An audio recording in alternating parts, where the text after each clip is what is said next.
You're listening to the Boxing Coalition. And he just broke the guy's heart. The guy had nothing left, and he knew he couldn't last another 4 or 5 rounds. Ricky Wars just knocks his soul.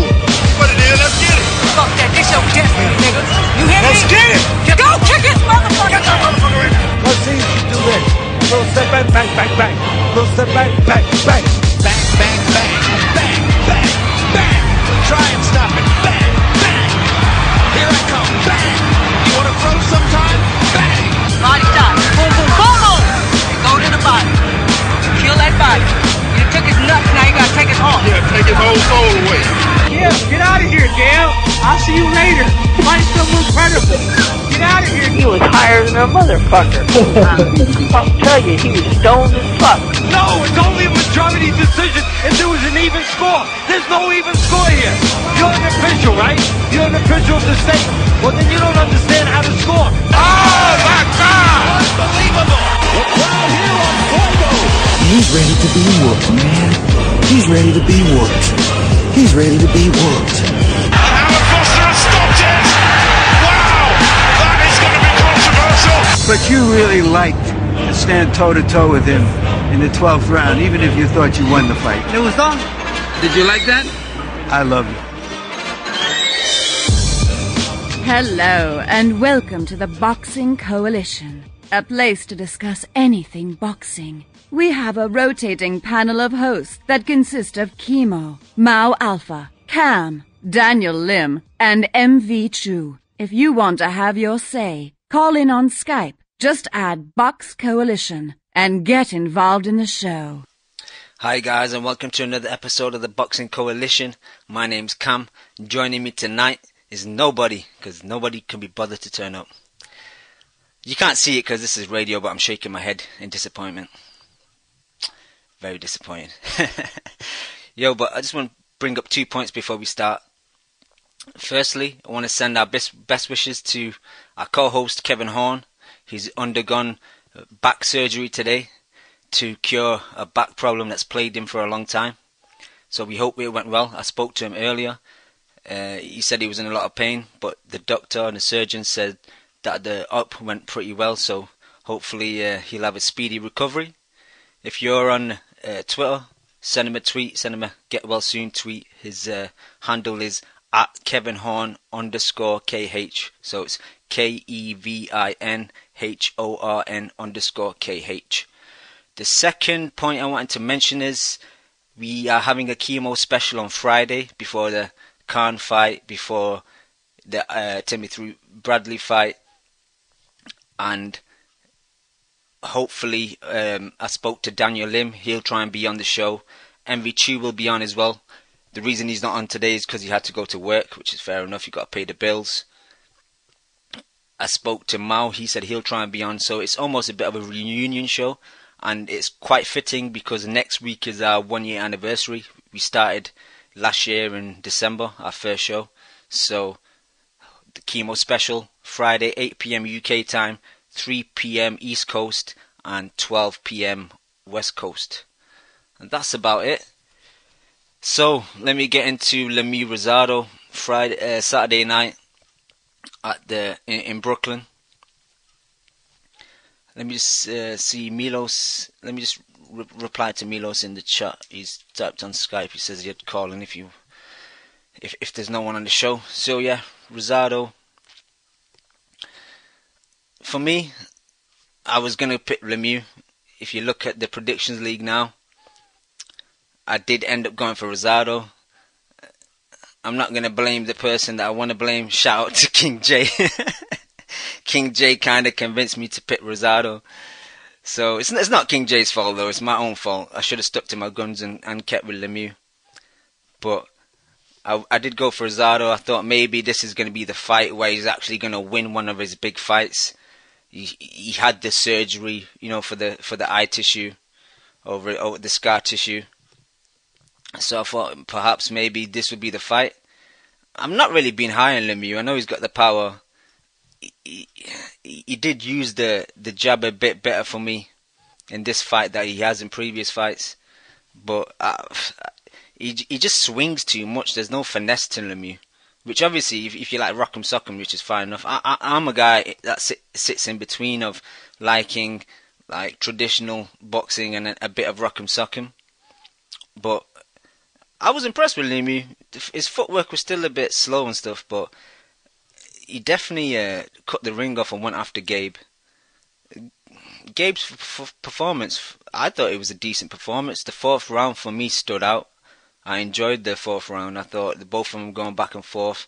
Lemieux was having success with the left hook and the right hand, and then Gabe came back at him with uppercuts, right hands, overhand rights, and then at the end ended the fourth round, he got hurt again, but then came back again. So I don't want to say round of the year, but it was definitely a good round for me. I'm so happy, Ari. You've made me very happy. I hope you're happy too. Do I look happy? What's happening, Ari? What's up, Cam? You're late, man. You're late. I was trying to have a week off. Nah, you can't have a week off, man. I've not missed one show since we started, so if I can't have a week off, you can't have a week off. No week off, but I was watching my match. Nah, the match. You know already. I don't really care about this fight. The match is finished now, anyway, man. 2-1. Yeah, so I'm here. 2-1. United won 2-1. So. Yeah, up the third. What did you think of the fight on Saturday? I'm telling you, I didn't care about it. But I'll break it down. It went kind of like I expected. I picked Lemieux. Well, I went with decision. I thought maybe Rosado's eye would hold up, but it didn't. So Rosado, well, Lemieux, I don't know if the plan's Triple G. I just don't. Well, we know what's going to happen. He's going to get knocked out. Even Rosado, at times when he was landing, Lemieux looked like he was ready to fold. And if you're dominating a fight, and then every time the guy has one good chance, I remember there was one round where he got hit by a couple punches, he looked like he was ready to freeze up. We know what's going to happen. He ain't going to be a champion. I don't want to really shit on the guy, but it was a good fight. It was definitely like one of the top 15 fights this year. It was hyped. I think it was round 4 where they were going back and forth. It was good. He's got a great style for the TV, obviously, but I don't really rate him. Yeah. And obviously, I don't rate Rosado. I don't understand these guys who pick Rosado. No offense to you, but when was the last time Rosado even won a fight? I don't count that BKB shit. No, that's a fair point, man. That's a fair point. And for me, like, the guy that's phoning up who I'm adding to the call, like I said, kind of convinced me, man. But it's not his fault, man, King J. I got love for King J. But I just thought, like I said earlier, this might be the fight where he finally wins a big fight. And Gabe did look good at times, but he looked like he kind of went too early in the sense of he was having good success in the first and the second, kind of frustrating Lemieux a bit. Didn't really get hurt, didn't really get caught clean. And then the third, obviously, he got caught clean, got hurt, got dropped. And then after that, and his eye started bubbling up, his eye went pretty bad. He was saying to his trainer that he was like seeing double and shit. So I don't want to give excuses for Gabe, but it's, you know, he does have really bad luck with his eyes, man. No, I don't want to hear that. Why? He was losing the fight beforehand. No, I wouldn't say he was losing it like definitively before. He was losing. No, like that fourth round, he was hurting Lemieux, man. He was coming back at Lemieux in the fourth round. Well, then don't get hit if you don't want your eye to swell up. No, I agree. And like I said, you've got a gutty face, so get your D up. No, I agree, and I think like he went too early. I think he should have at least only started like trading at least like 5th, 6th round, and he did kind of go a bit too early. And like you don't want to start trading with Lemieux when he's still got a lot of his gas tank still left. So yeah. I thought Lemieux was going to gas in like round 5 or 6. I thought, yeah, he's ready to gas. Because you looked like he was slowing down. You looked like he was trying to. I think he conserved himself. He was trying to conserve himself at times, as if he knows he doesn't trust his gas tank. Were you impressed that his gas tank was a bit better? Yeah, it was, because I thought he was ready to gas, but then it looked like he conserved a bit and then he pushed on again. Maybe he took a round off. What is smart when some of these guys need to do more often. Definitely. Let me get my boy on. If I can find his intro. Long live the king of all kings, and we say, long live the king! Long live the king! What's happening, King J? What's up, man? What's up? What's going on, fellas? Yo, Rosado, our boy, he let us down, King J. That bitch-ass motherfucker. One thing about you, King J, I love how you turn on a boxer so quick. You be like, yo, that he's gonna knock him the fuck out, and as soon as he loses, he's like, nah, he's a bum. He's a fucking bum. Nah, man, nah, fuck, I'm can't stop apologizing, Cam. My bad on that, man. That was just, fuck, man. Who else is on the line? Ari? Yeah, just Ari. What's up, Ari? What's up, Jay? I heard you picked him, but he's a bum a day later. No, man, you know, I picked him, man. I picked him, but, it's just, man, you can't win a fucking fight if you don't throw, man. It's easy as that, and I don't know what the fuck his problem was, man. When he was throwing, he was landing, man, and I don't know, man. It's just, I'm going base that he's a fucking bum now, because beforehand, I thought Lemieux was a fucking big-ass bum, and he fucking beats him. So what the fuck does that make Rosado? You know what I mean? It's just, I don't know, man. I don't know what the fuck is up with Rosado. And the thing is, I don't know anybody else, man, that's gotten so many fucking second chances, you know, to come back. And without a promoter, and he's gotten so many chances, that's insane to me. Without a good manager or any fucking good promoter, and look how many chances he's gotten, man, and he seems always to fuck it up, man. If it's not one thing, it's another. You know, I've as far as like his face, I kind of feel bad for him, man. But it's not. Then again, man, the shot that Lemieux hit him with, man, it wasn't just any regular shot. He connected that shot really good, man. I don't think that is just his face. I think because it's not like he just tore up his flesh, like he actually fucking broke something. You know, so it was a really good fucking shot that he got hit with, man. And as far as his like facial tissue, man, I'll blame that shit on his fucking corner, man. Because when he was getting fucked up by Triple G, they should have stopped that fight. They let that fight keep going on too long, man, too long, and there was no point in that. He was not gonna win that fight, and it did nothing but fucking create scars towards his face, man. So, fuck, man. But man, I'm fucking sorry again, Cam. I fucked that one up real bad. Yo, no need to apologize. I'm my own man. I end up picking him, but Ari's writing in the Skype chat there, King J, that we have to eat our crow. So sorry. Yeah, play that. I'm sorry, bro. I'm sorry. Nah, we went halves on it, so it's all right. But I know Ari mentioned earlier about it's going to be Triple G, but obviously Triple G's got his fight lined up with Martin Murray. So if Lemieux was to have a fight in between, is there anyone out there that you think that I'd like to see Lemieux against this person? Or do you think if he does have a fight in between, it'll just be a tune-up just to get him in preparation for Triple G? Yeah, I think it's gonna be a tune-up. I don't think it's gonna be like a big credible name. Just for the fact that if it is a big credible name, and they know that Lemieux, you know, he could get knocked out, or someone just that can fucking box could give him trouble. And if he looks bad, no one's gonna want to see him against Triple G anymore. You know, even now, I don't think anybody really cares if he fights Triple G because they know Triple G is gonna destroy him. You know, but if he risks himself with a person that's good, you know, or credible, no one is really gonna care at all. You know what I mean? Right now, he's got a little bit of hype going because he stopped Rosado in a real good way. But if he fights someone and they make him look just a little bad, then it's really gonna be zero credibility for him to fight Triple G. You know what I'm saying? Definitely. Ari, I asked King J, like Triple G next, but Triple G's got a test against Martin Murray, man. Like my St. Helens boy Martin Murray might come through. Most probably not, but do you see Lemieux just having a tune-up, or even may not even fight before the Triple G fight? I don't know. Maybe he might want to, because the way he answered it, he made out like it's not just Triple G, he wants any middleweight. You know what I mean? He kind of tried. I'm not going to say he tried to sidestep it, but you can see that if he gets another opportunity instead, he will definitely take it. And I don't blame him, to be honest, because you know that's the beast of the division. But I don't know. He might try to get the Taylor fight. Everyone's queuing up for Taylor. I think Taylor. I don't even know what's going on with Taylor. Actually, he needs to give up that belt if he's got problems. Yeah, I was reading a box rec earlier that he's pleaded. not guilty, and his trial is set for the 23rd of June. Of June? Yeah, of June next year. Is he going to fight before then? You better. He'd probably try and get like a payday in before, I would presume so.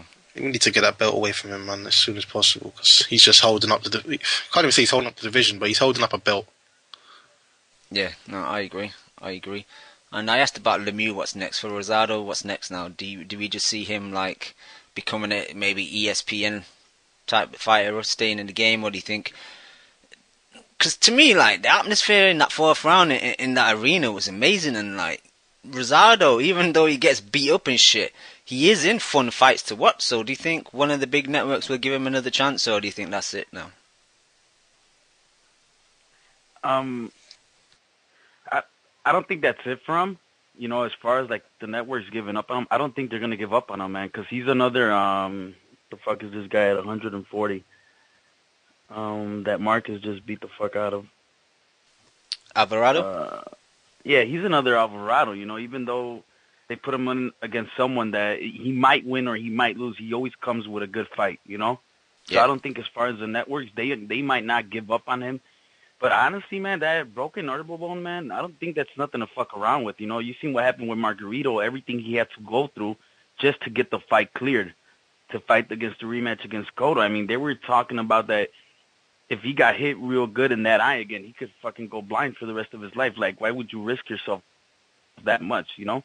I mean, I don't know, man. If I was him, I'd think twice about going in there and fighting again.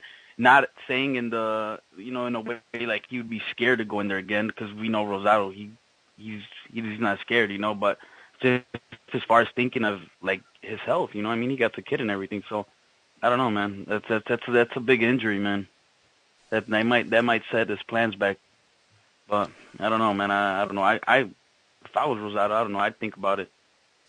It wouldn't even surprise me if he tried to defend that BKB belt, because he's still the champ at that shit. So he might think, fuck it, I'll get a little payday. I knocked out Brian Vera, so I might be able to do that to another opponent. Yeah. Okay. Did you guys see any of the undercard? The Hank Lundy Delorme fight, or? Oh yeah. All right, let's start the Delorme Lundy fight. It was a fight of two halves, like we say quite often these days, where like Delorme was coming on like strong in the first half, and then Lundy had a bit of a kind of reawakening, bit of a pep talk from his coach. I think is it Barry Hunter. And then he came out changed in like the second half of the fight, and Delorme looked aghast to me like in the latter half. So I didn't score it on Saturday night. Sometimes I'm in moods to score fights. Sometimes I just want to, like Kevin Horn says, just chill and enjoy the fights. Because I think Javier said a few weeks ago that when you start scoring fights, it almost becomes like work. And that kind of did stick in my mind, what Javier said. So I'm just starting to enjoy fights more and only maybe score the bigger ones. So I didn't score that, but to me it did look like Delorme just kind of scraped it just because of the knockdown in, I think, the first round. And then he won like the first 6. And there's argument that he won one of the last 5 as well, so I don't know. What do you guys think? Yeah.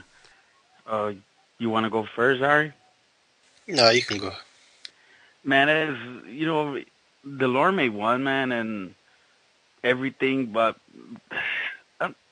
even though Lundy lost, man, I don't even give a fuck about Delorme. I could care less if I ever seen him fight again, man. I mean, it's exactly like you said. He was like, he got the knockdown, and he was like, you know, fuck it, I'll just coast from here. And that, to me, that's bullshit, you know, because you're not a big name draw to be doing that. And even if you were, that's not right. You know what I mean? But big names can get away with that because they're guaranteed another fight. You know what I mean? Like, you don't do that shit. You're on a good undercard on HBO. You know, everybody's watching it. Like, why would you do that? Why would you not try to make the fight competitive? You knocked them down one time already. You know, keep trying to hurt the guy. And I just felt like he just coasted. And he's really horrible on his back foot, man. He cannot fight for shit on the back foot, man. And his inside game was trash, man. And that's why, I don't know if you guys have been on the Twitter feeds, man. If you guys could see Hank Lundy, man, he's getting all kind of respect, and I haven't seen a lot of people post good shit about Delarosa, saying, you know, we can't wait to see you back in the ring. And the total opposite for Hank Lundy, man. Even though, you know, I do think he lost, but I'd be more excited to see Hank Lundy than Delarosa, man. I don't know. I don't really care too much about Delarosa anymore, man. I think he's been given a couple chances, and he's looked like shit, man. And I don't know, man. Just that pussy shit he did, man, where he didn't really try hurting Hank Lundy anymore, and he just wanted to coast. That shit's horrible to me, man. So I don't know. That's my 2 cents on that. No, I agree. And even like the Mayfield fight was shit. I thought like it was an enjoyable fight to watch, and he kind of gassed in that fight as well. But Ari, what do you think?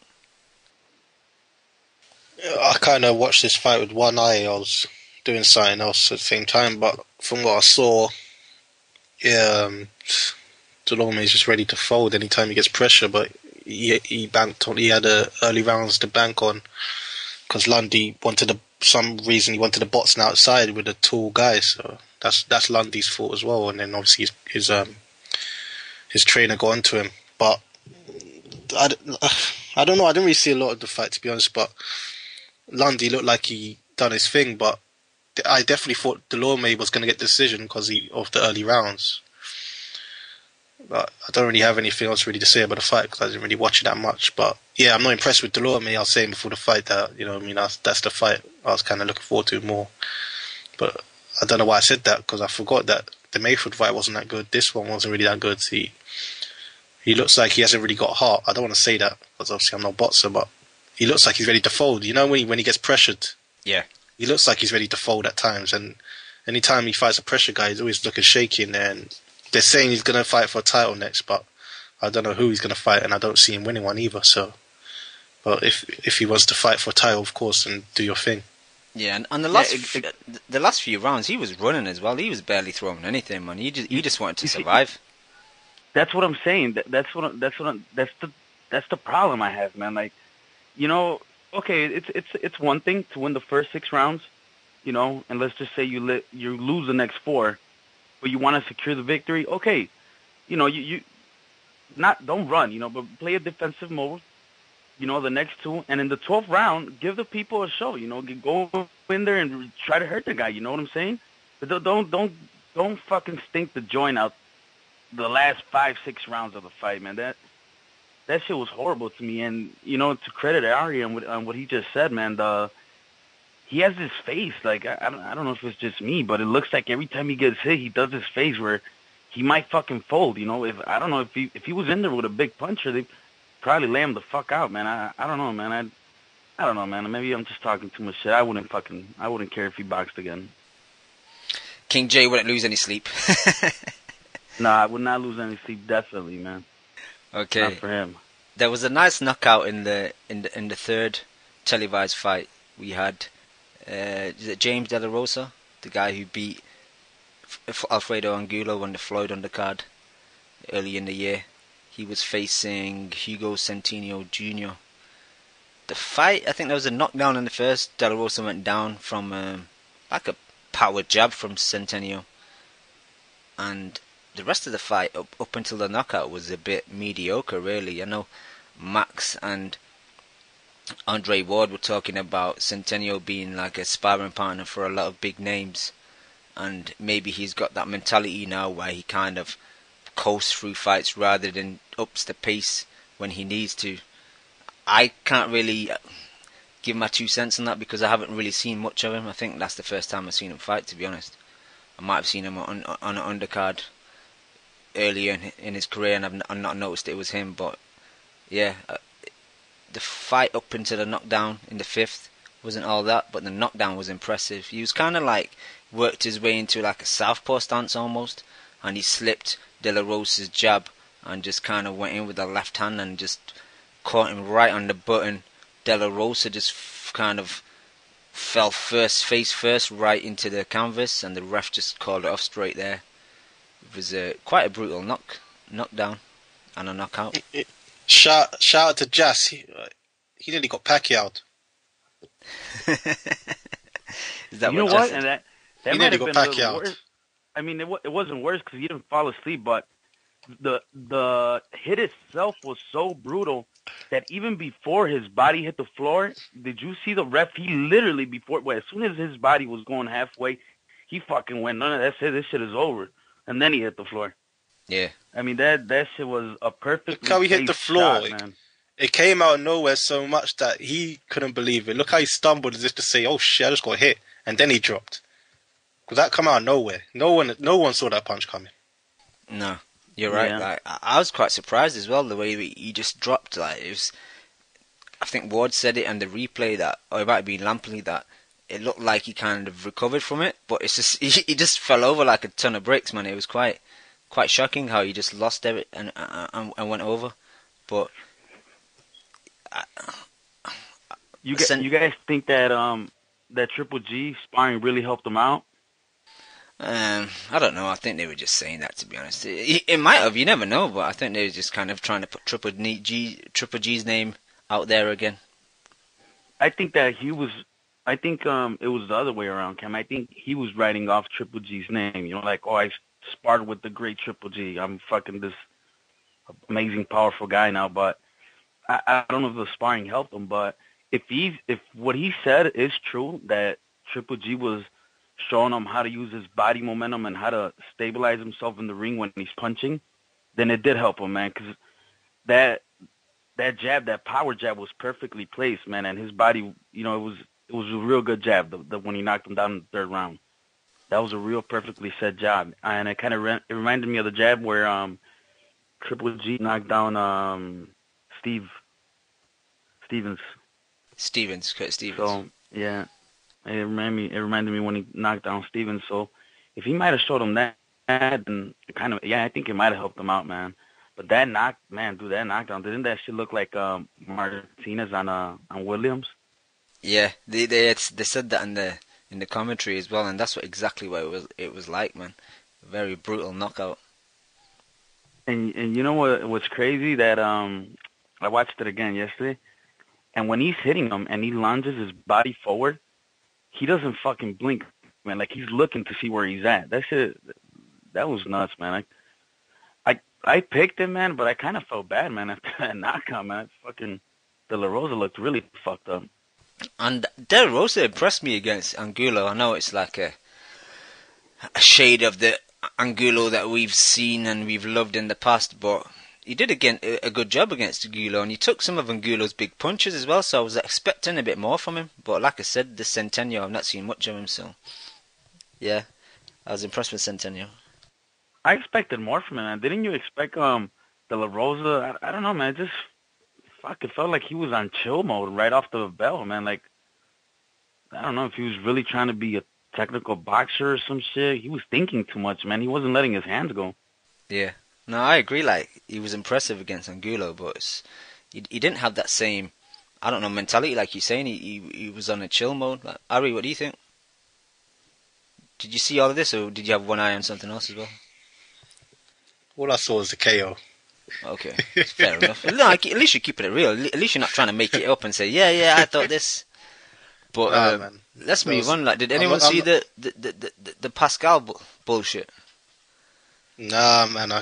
Simbro's let us down this week, so Nah, he's put everything up today, though, Simbros. If anyone missed anything that was on the weekend, Simbros had the weekend off. I think he was off on Friday, Saturday, Sunday. So you talk about it. I'm gonna get up the fuckery because I heard about it, but I haven't seen it yet. So I'm about to watch it now. All right, you check Simbros out. I'll give my 2 thoughts. King Jade, did you see it? I presume not, because I think this shit was in a pay-per-view in America, wasn't it? Nah, fuck that. I have HBO and Showtime, and that was pay-per-view. So I'm quite shocked because I thought the Canadian pay-per-views are just pay-per-view in Canada, but Noto was telling me that shit's pay-per-view in the States as well. Like, who's gonna pay money to see that shit, man? Well, it's mostly because none of them, HBO and Showtime, didn't pick it up. That's why. As Canada has one fight a year, and they want to charge pay-per-view. And wasn't the main fight taken out as well, Butte? Yeah, but like even Butte's like not a big draw to watch, is it? Like, yeah, no, I'm just saying they still trying to sell your pay-per-view. Yeah. Actually, I wanted to give a little rant to Box Nation, man. Box Nation let me down this weekend because out of the 2 cards, you would have thought they would have picked the Barclays card with Rosado Lemieux But instead, they picked this fucking Jean Pascal versus Roberto Bolonti, and like, for me, that was just a fucking waste of time, man.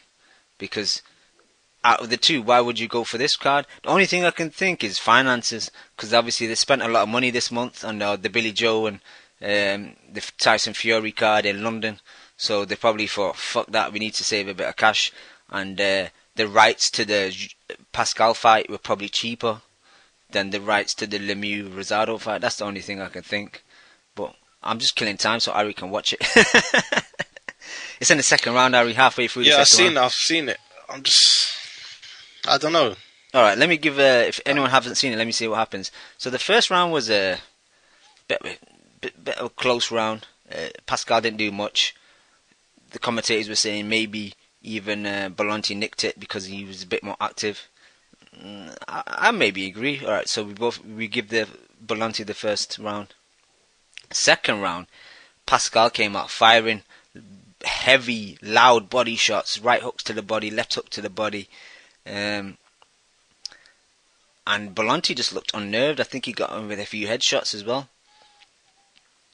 Halfway through the round now, they get into a bit of a clinch, and Pascal walks him onto the ropes. The ref gets in between. I think he shouts break. As like Pascal slightly steps away, he throws a punch, and Balante goes down like a sack of potatoes. Just like, to me, it's hard to say because I'm not him and I'm not in his shoes, but it did look like he was just faking it, man, and he just thought, fuck this, the guy was beating me up in the second round, so here's an easy way out. Maybe I'll get him disqualified and win the fight. That's what it looked like to me. Obviously, what did you think, Ari, now that you've seen it? I don't know. I thought the punch was weaker than that from what I heard about it. It did look like a big punch, to be honest. But at the same time, he most probably is faking it because he's there just to get a check, really. He knows he's losing. I remember that guy, he's lost to everyone he's fought. Bundu beat him like 2 years ago. Didn't he fight Bramer recently as well? Somehow he got a shot at Bramer, but Bramer's not really a champ. But he knows what he's there for, and he's just thinking most probably, yeah, paycheck's complete, let me get out of here. Because he knows he ain't going to beat Pascal. Yeah, I need to shout out my boy who's on the line as well, Captain Jack, that Pascal did drop Balante as well. I think that was in the second, or was it in the first, Jack? Second round, yeah. Quite early in the second round. Yo, Jack, man, what's happening? Welcome to the show. Yo, Cam, how you doing? Good, man. Good to finally have you on, man. You've been holding down the chat for a long time. Yeah, man, it's an hour later here, so I don't really often stay up. Like, I'm always in bed listening, so I don't really want to ring from bed, but... That's fair enough, man, fair enough. You can go back to Rosado Lemieux if you want, or stick to Jean Pascal and Balante falling over. Well, that's pretty much the only fight I saw this weekend, man. I had an off weekend, but I did alright in a prediction league. But, yeah, that Pascal Balante, that was bullshit, big time. That was definitely just... He knew that it was an illegal move, so he just stayed down. He thought, well, you know, it's probably the first win that Balante's had out of Argentina, I guess. With Balante's haircut, man, he did look like a bootleg, fake version of Sergio Martinez. I don't know if you guys noticed that as well. I see him against Bramer. He did 12 rounds in Germany, and he did actually all right. He gave a good account of himself, but he pretty much the scorecards gave it like 12-0. I didn't really agree with that. I'd have probably had it about 9-3, something like that. But yeah, he's rubbish. He's average as hell. Do you know what I mean? Yeah, definitely. And did you manage to catch the Lemieux Rosado fight? I just saw the highlights this morning. Literally, they were pathetic highlights as well. It was like 2 minutes long, so I didn't really get to see much. But I thought Lemieux would knock him out earlier than that, to be honest. I quite like Lemieux. I think he's going to get absolutely murdered by a Triple G, but I think I think he'd, like, for instance, I think he'd smash up Billy Joe. Yeah, definitely. Who? Lemieux. I think he'd knock out Billy Joe. Oh yeah, he's got the style, and Saunders hasn't got the power to keep him off.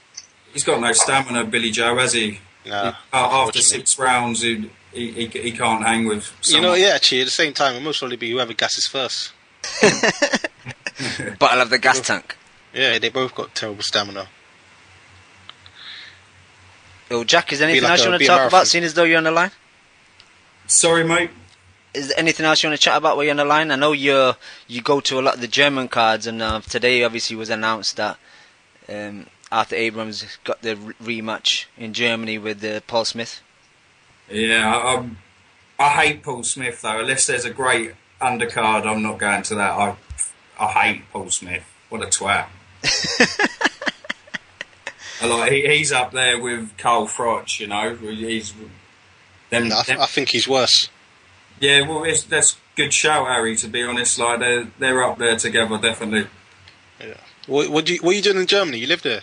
No, I live in Holland, mate. But I go by train quite often to Germany. Well, if they're this side of Germany, anyway. Not if they're all the way over in the other end, which is quite disappointing. Like this one will probably be.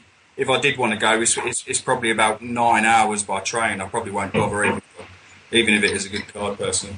Jack lives in Holland, so he's our new Kimo, because Kimo left Holland. So, Jack, you're replacing Kimo. All good, man, all good. Yo, but we got my boy Mao Alpha on the line. Are you there, Mao? Yeah, man. What's up? How are you? I'm good, Mao. I'm good. How are you? Fine, man. I just wanted to talk about that Pascal Bolonti fight. You know, at first I thought that, you know, that was on purpose. I mean, obviously the guy faked it. I'm talking about Bolonti. And it was pretty obvious. I think that there's no room to say that he was really hurt. I think that he was performing in there. You know, it was kind of funny and it was kind of disgraceful. But, you know, today I went into Facebook I have a group with some friends from Argentina, and they post a video that's on YouTube. I tweeted to you, and his manager, who is Osvaldo Rivero, who also managed Diego Chavez and Omar Narvaez. Nora knows him. He was at ringside, and he was screaming, "Stay down, stay down. This is a disgrace," because Pascal hit Bolonti when the referee was trying to split them. But it's very clear what he's yelling at him. And Bolonti was down and he was hearing. It was because they were next to each other, you know, in the side that Bolonti fell down. And, you know, I think that's a disgrace. I mean, I don't want to see Bolonti fight anymore. I mean, you cannot do that, you know. You go outside to another country and you wanted to put a show. You don't want to, you know, ruin a pay-per-view card in that fashion. So, Mao, like, are Argentinian boxing fans a bit embarrassed by Bolonti's antics then? Yeah, of course. I mean, a lot of people noticed that it was fake the way that he went down. I mean, he wanted to take advantage of you know, that foul, of that situation. But most of people realized about that, and the few, I mean, there was little people that thought that was real, but it was pretty obvious. I mean, I can argue that the headbutt that Maidana hit Broner with, it was, you know, more, it was real. First of all, it was real, you know, it could, you know, hurt him seriously. I don't know if seriously, but, you know, it was more of a case. But here he touched him with the glove. It was nothing. And, you know, I think that everybody noticed that. And, you know, the good part is we are not going to see Bolonti anymore, so. Definitely. I want to go back to Lemieux Rosado, because I don't know who you were having like a back and forth with, like, not like a argument with, but like a light back and forth with. You were adamant that Rosado was a bum, and, you know, he's not going to be able to beat Lemieux. And yeah, I was talking with Dave. Oh, Dave, that was it. You talked to Dave the Sinister, yeah. But yeah, did you see the fight, and what do you think overall? I mean, I like Rosado, even it doesn't seem so. But the problem that I have with him, and I don't think that's with him, it's with the people that back him up. Because it's pretty obvious that the guy is not on the level to, you know, to be the top contenders. And, you know, I'm talking about Lemieux. I'm not talking about Golovkin or Sergio Martinez in his best moment, an Angulo or Kirkland. And I just don't like that people give him, too much credit. I mean, I remember when we were talking about Kirkland and versus Rosado, and I was pretty sure that everyone's going to pick Kirkland. But to my surprise, a lot of people were picking Rosado for that fight. Rosado always showed heart, but I don't think that he has the talent. I mean, he's always seemed vulnerable. He's been drugged. I mean, he has like 30 fights, and 9 of his fights are losses, and 1 is no contest. So the guy only won 2/3 of the fight that he fought. And, at least, and people were discrediting Lemieux because he was dropped and hurt by Rubio. And I can see that he, needs to improve. But, I always talk about getting a loss is not the end of the world. We have to see if you can learn from that, and then we'll discuss it. But Rosado, he always be that type of fighter that fell short against better opponents. He never showed a lot. I mean, I never seen him as a threat. And, the worst thing is that he never outclasses anyone. When we talk about Dulorme on other fights that we know that they are not great, but if you put them against lesser opposition, they will outclass him. And I don't think that Rosado is a type of fighter. And also, winning a BKB fight against Vera just because he knocked him out doesn't, it's not a big ton of credit for him, because at the end of the day, it was not a boxing match. It was a BKB fight. I don't know what the hell is that, but they were fighting in a circle ring, and that's not boxing. You cannot give him credit for that. So let's not bring that up. But Rosado, he should retire. I mean, he couldn't beat Charlo, and Charlo was, I think that in that fight he didn't look good. He couldn't beat, Angulo, Lemieux. I don't know what he's going to do, but it's pretty obvious that he shouldn't keep fighting anymore for his own good. Nah, I think I agree with you, but against Charlo, I don't know why he went down to 154. I think he should have stayed at middleweight. I think that may have been a reason, but I don't want to give excuses. But also you're right about that, because let's suppose that he has the natural talent or the technique or the physical advantage over his opponents, but he's not a fighter that he's been well advised, because he chose to fight Golovkin instead of fighting Macklin in his first fight at middleweight. The same thing happened when he fought Angulo. I mean, I know that in the commentators, I watched that fight the other time, they were saying that he had secured a fight under a pay-per-view card. I don't remember which one, but having secured that fight, he chose to fight an early fight against Angulo, and he lost that fight.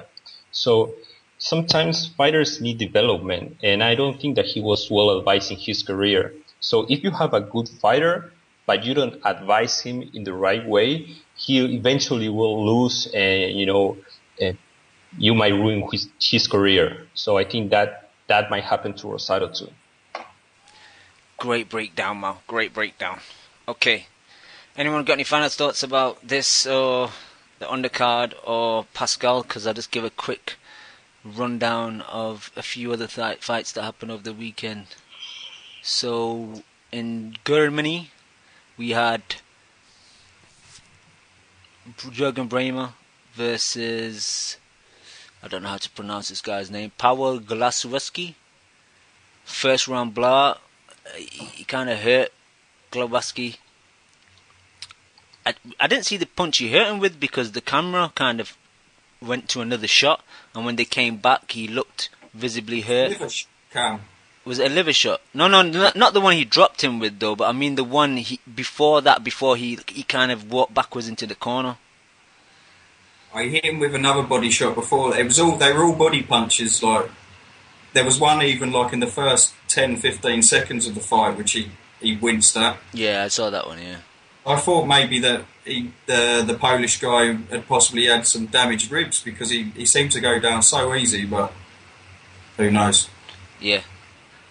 Like I said, he went backwards on the ropes. He hit him with a left hook to the body, and he just went down quite easy. And at no point did you think that he was going to get back up. Like, he didn't look like he was going to get back up. So your point about maybe having damaged ribs could be spot on, because that early, you know, and like Jürgen Bremer's not really known as like a big body puncher in that. So Bremer looked really surprised, didn't he? Did you see his face? He was like shrugging his shoulders almost. Yeah, he was like, "Yo, this is a easy money night for me. I'll get home before 12." But yeah, that was about it really. There's not much more to say about that. You got any thoughts, Jack? There's a couple of guys on the undercard there that I've seen before. Jack Kolke and Tyron Zoiga. Kolke's there like, I don't know, their big hope, I reckon. He's their sort of Callum Smith. And Tyron Zoiga, I really like, personally. He's sort of like the second fiddle to this Kolke kid, but I think he's got more talent personally. Okay. But they're both decent fighters, and they're going to be decent in the next couple of years. Alright, so just give us something like a background. So Jack Kolke, like, what weight is he at? They're both middleweights.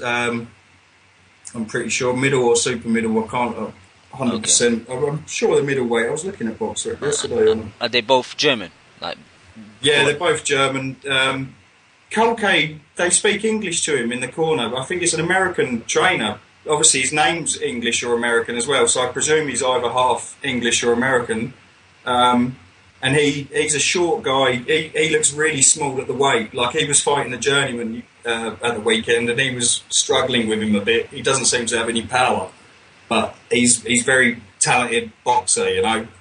Whereas the other guy, Zoiga, he's quite a big guy at the weight, and he has got power, and he seems to move people with a stiff jab, which is why I appreciate him much more. You know, I'm a much bigger fan of punchers than I am boxers.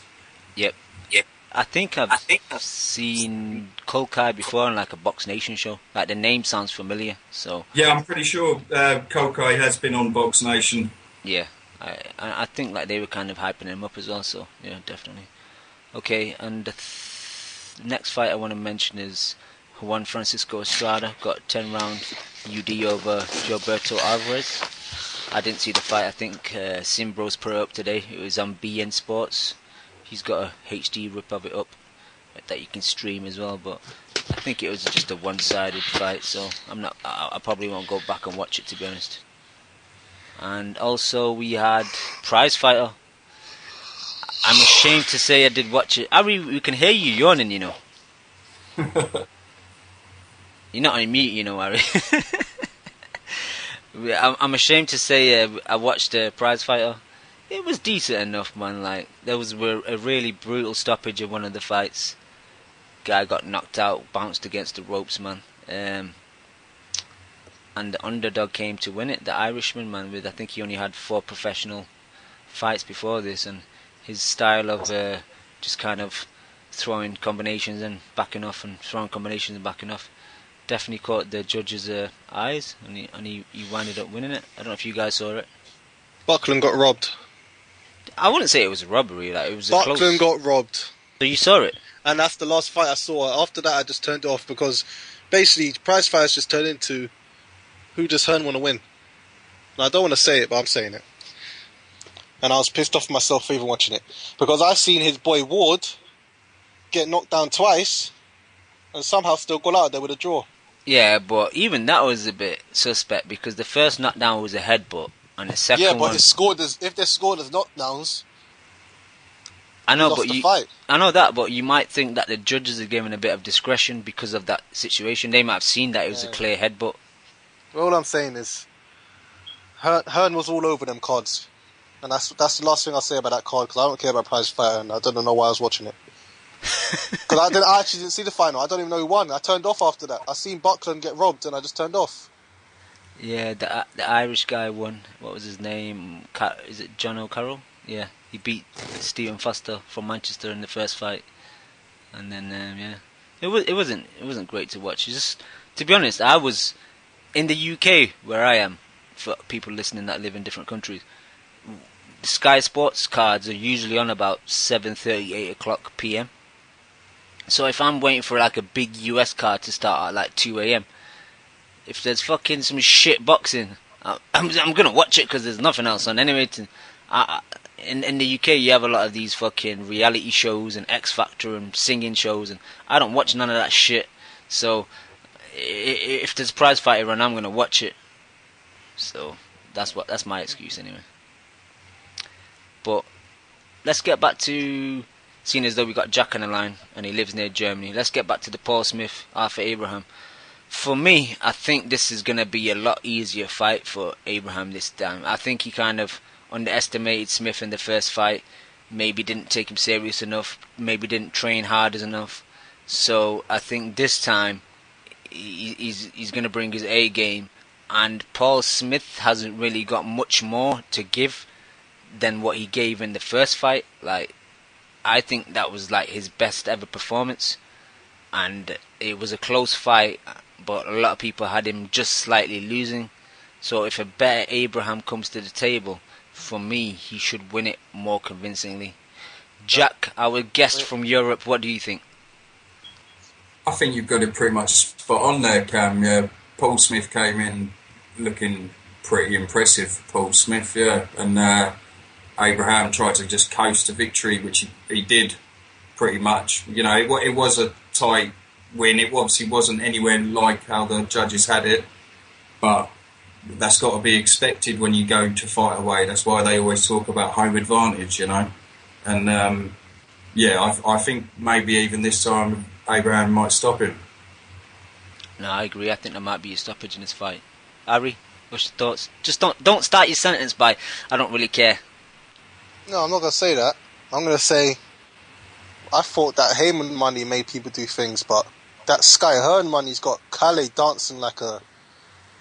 I was going to say something a bit dodgy there, so I'll just say Kale's moving like, I don't know, man. Is he supposed to be his own promoter, or is he Hearn's little boy now? Because Hearn's sonning him. How the hell is Smith got another shot? The guy was lucky to get the first one. Who's he beat? He got knocked out by the girl, he got knocked out by Groves, he fought a couple bums, got himself a title fight he didn't deserve, lost the fight, and now he's got a rematch. Like, I'm just happy it's on Golovkin's day, because I don't have to watch that shit. Is it though? Because isn't Golovkin fighting on the 28th? No, 21st. Oh, I thought he was fighting on the 28th. Nah. This guy's going to get some shit views, because all the casuals are going to watch Triple G on Channel 5. All the hardcores are going to watch Triple G on Channel 5. Yo, I know this is off topic, Ari and Jack. No, but seriously, before you go on. No, I just want to think, like, what's going on with Kale? What's going on? I don't know. Is he his own man? They're making deals together, aren't they? They're making money together, you know. No, you know what it is? George Groves, he signed George Groves, he gets to fight on Sky all the time. That's what it is. He's scared that if he upsets Hearn, he loses that Sky date for his boy Groves. Possible, yeah, and I reckon now he's obviously given Groves a fuckload of money, and look at the performances he's put in now since he's signed to the Germans. I think he knows he's got a dud, and he's going to have to cash in as much as possible with that Sky deal. He got knocked out by the girl, and the guy's got 2 shots before the girl. Right, yo, can I play devil's advocate? No devil's advocate on it, because who is Smith? But I think the reason why who's Smith's best win? It's the talk, isn't it? It's nothing to do with the boxing. It's the fact in Germany they're so boring. Like, anybody that comes over and gives a talk, that's why they love Shannon Briggs and they want him to fight Klitschko. Because Smith doesn't talk. Yeah, he's been talking ever since about this fight though. Afterwards, how it was a robbery. Heard that. Do you know what I mean? So they've been talking about it. Nobody talks about fights in Germany. They sit there, you can hear a bloody pin drop at a fight, sorry. You know, like, any sort of excitement, any bit of extra publicity is more money to the promoter. That's why he's got the fight. It's nothing to do with his boxing ability. We all know that. All right, it's easy for Abraham, maybe. It better be easy for Abraham anyway. The last person I would ever see to have a belt is fucking Paul Smith. Abraham will KO him, I'm sure of it. Like, Abraham was taking that fight easy. He was, you know, that was a pitiful performance. He is sliding a lot though. Yeah, but if he keeps sliding, he's going to slide. He's going to keep sliding like that. But Paul Smith is not a standard to take it from him. Surely, I don't think. Anyway, I hate the guy, so it's hard for me to be an honest judge. But I want to see him get knocked out in the first 6 rounds. Yeah, Alright, let me play as devil advocate for a minute. Do you think this rematch is only happening because the Sturm-Stieglitz fight ended in a draw? And obviously, the winner of that was going to get Abraham. So they probably thought, well, they can have a rematch for that fight, so we might as well have Abraham-Smith rematch in the meanwhile. And it's a safe fight for the Sauerlands and Abraham, really, isn't it? What do you guys think? Yeah, I agree. Yes. Yeah, I guess so. Even though Sturm should have got that decision. That was a manufactured draw. I've said that before as well. That was just a draw because they wanted a sequel. That's how they go on in Germany. They just... Stieglitz was the hometown fighter there, you know, that's why he got the benefit of the doubt and nicked the draw. I agree with you, Harry. I think I had Sturm winning. There was only one person in that fight landing punches. Yeah, Stieglitz has a lot of power, but he just swings like a madman. You know, it's ridiculous. He smothers a lot of his work as well, man. Sturm was catching him a lot cleaner. Yes, Sturm's a great technician, but like he's not a real German, so he's not very popular there. So, you know, we all class him as a German, but they don't think of him as a real German. Well, Abraham isn't then, if they go by that. Well, but why do they want to claim the Klitschko's then? They don't claim the Klitschko's, but they're happy for filling up arenas. Yeah, of course. If he fought in Poland, he'd fill up arenas there. If he fought in France, he'd fill arenas there. The whole of Europe, they'd all be happy with him. He speaks all the languages. Why not? Okay. He'd sell out arenas in England. No. Really? If we had the world champion who was undefeated for however many years, you don't think he'd sell out 15,000 seats? I think Klitschko would. Maybe against Fury. No, against anyone, man. I think they could put in, I don't know, they could get in Ustinov and he'd sell it out if they had a decent undercard, a few Brits on it, obviously. Yeah, Klitschko could sell out like a 15-20 grand arena as long as there was some like British fighters on the undercard. Yeah, obviously because the fact it's in Britain, you'd have to have some British guys there because we're very patriotic like that. Yeah, no, but we fucking love boxing as well. So like, if you got like the world heavyweight champion, that you know, I'm quite annoyed. I've made my debut and Chu's not here. He's one of my favourites. Yo, everyone loves Chu, man, but he has to pay the bills. He's at work, man. So, but he'll be on Friday on the Kimo. Sure, he's at work. He's not at the pub quiz. You know what? He might be at the pub. He might have blagged me, you know. Yeah, you know what, Jack? Now that you say that, I think you're right. I think he's at the pub quiz. He always brings up the pub quizzes on the same night, doesn't he? So you never know. Yeah, like if I find out he won a prize recently, man, then it was the pub quiz prize, then I'm gonna have to. I can't even ban him from the show as well because he's one of the best people on the show. So it's like I'm in a difficult situation. But guys, sticking in the black hole. I know the guys in the chat don't like the black hole because a lot of them are American, but. I was watching an interview on iFilm London with Mick Hennessy, and he was talking about the possible maybe viewing figures for Martin Murray versus Golovkin. Like, Wait, calm. It's Mick Hennessy we're talking about here. No. But what I'm saying is, like, what's your opinion? What type of numbers do you think this fight can do for Channel 5? I'll be surprised if it gets over 2. You'd be surprised if it gets over 2 million? They don't advertise. That is an issue. They don't advertise. But I'm hoping like the hardcores will kind of tell their friends to tell a friend and that. Yeah, maybe. But they don't advertise the channel, and it's Channel 5, and it's going to be on the same time as Match of the Day and whatever other shows on that time. What do you think, Jack? 2 million sounds quite a lot for... Yeah, that's a lot. That'll be the most they've had since Fury days. How much was DeGale getting, you know? He was getting $1 million. Yeah, I wouldn't be surprised if it's like, I don't know, a bit more than DeGale because I don't think hardly any casuals know either of these two.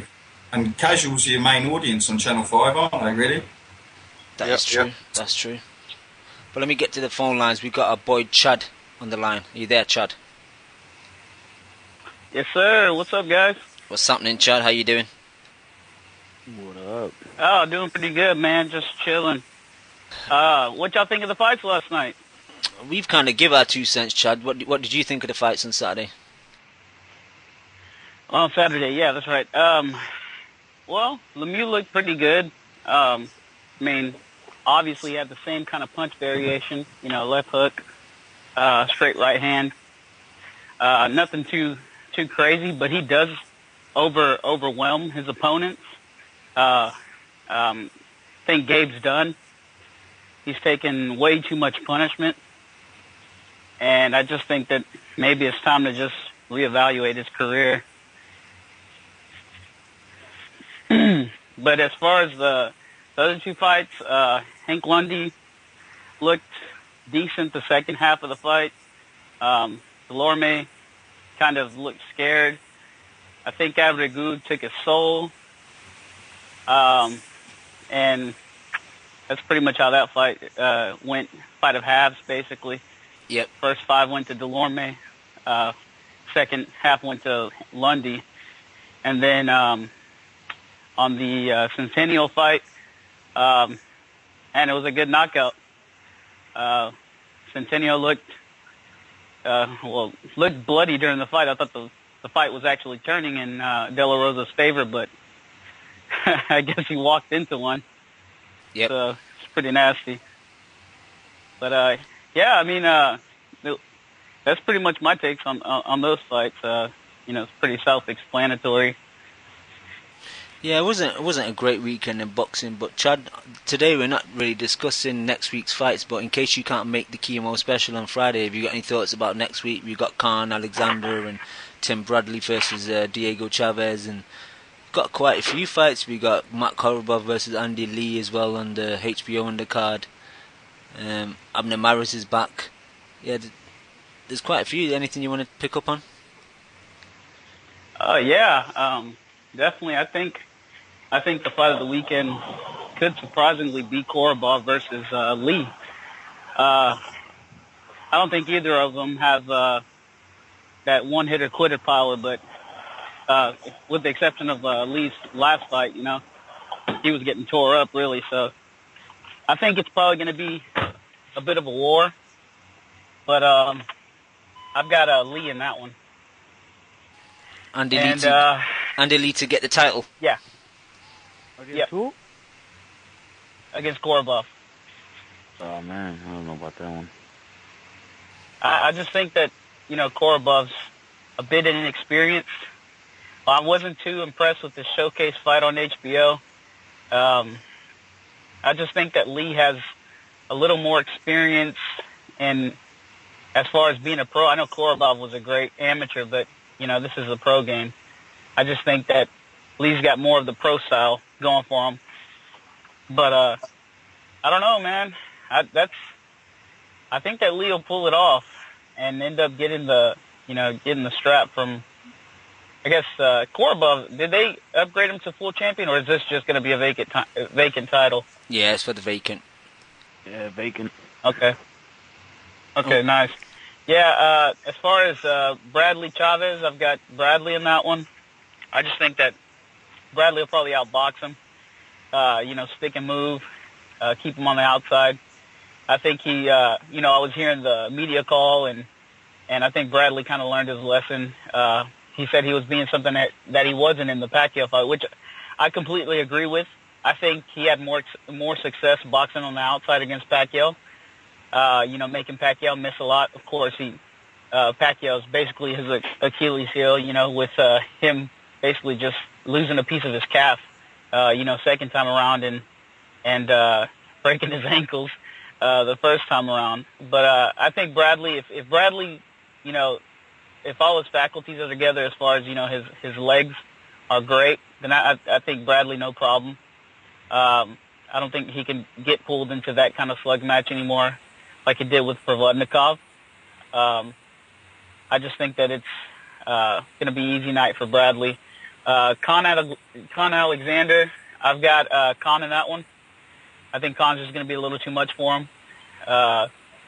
Who knows? It could be a stink fest with all the grabbing. Khan recently in his last fight was grabbing a lot. But I think also just a speed factor will come into play. I'm actually looking for Khan to knock out Alexander in about the 8th or 9th round.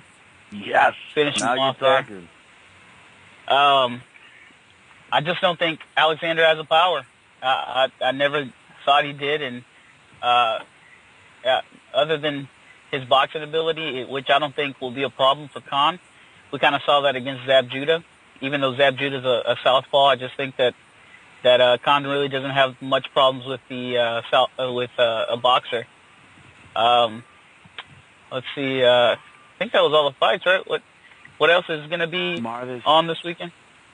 Mares. I got Mares in that one. And Ortiz, of course, against Manuel Perez. Manuel Perez fought Brandon Rios twice. Had a majority draw with him, and Hells gets scrapped the first time. The second time, Brandon Rios caught him with a shot, busted his nose up with a jab. I just think that I don't think Manuel Perez has the durability to last in there with Ortiz. But then again, Ortiz is a head case, and we all know that it depends on what kind of Ortiz shows up as well. I just think that Manuel Perez, he's got some good names on his resume. He gave Edgar Santana his first loss, which just got off of a beating from Lamont Peterson. But he's a grizzled veteran, and I just think that he'll give Ortiz a decent scrap for a couple of rounds, and I think Ortiz will, just tear him up from there. 2 more fights, Chad. Keith Thurman and Leonard Bundu, and the Ishe Smith, who is King Jay's favourite boxer, versus Risandi Lara. What do you think? Sorry, the Lara fights. Man. The Lara's fights on Friday. Go on. Yeah, that Lara fight versus Ishe Smith. I've got Lara in it. I just think it's going to be a terrible, ugly fight. I think it's going to be terrible. I don't know who's going to engage though. I'm just picking Lara on pure experience and I guess a bit more versatility. He made Trout look pretty bad when Trout sit in the pocket. So I think I'm going to go with Lara on that one. And what do you think about Keith one time? Keith one time, Thurman. I'm going to go with decision. Interesting. With Keith. Interesting. Yeah, so do you think he won't be able to stop Leonard Bundu then? Nope. I think Bundu's a little tougher than people give him credit for.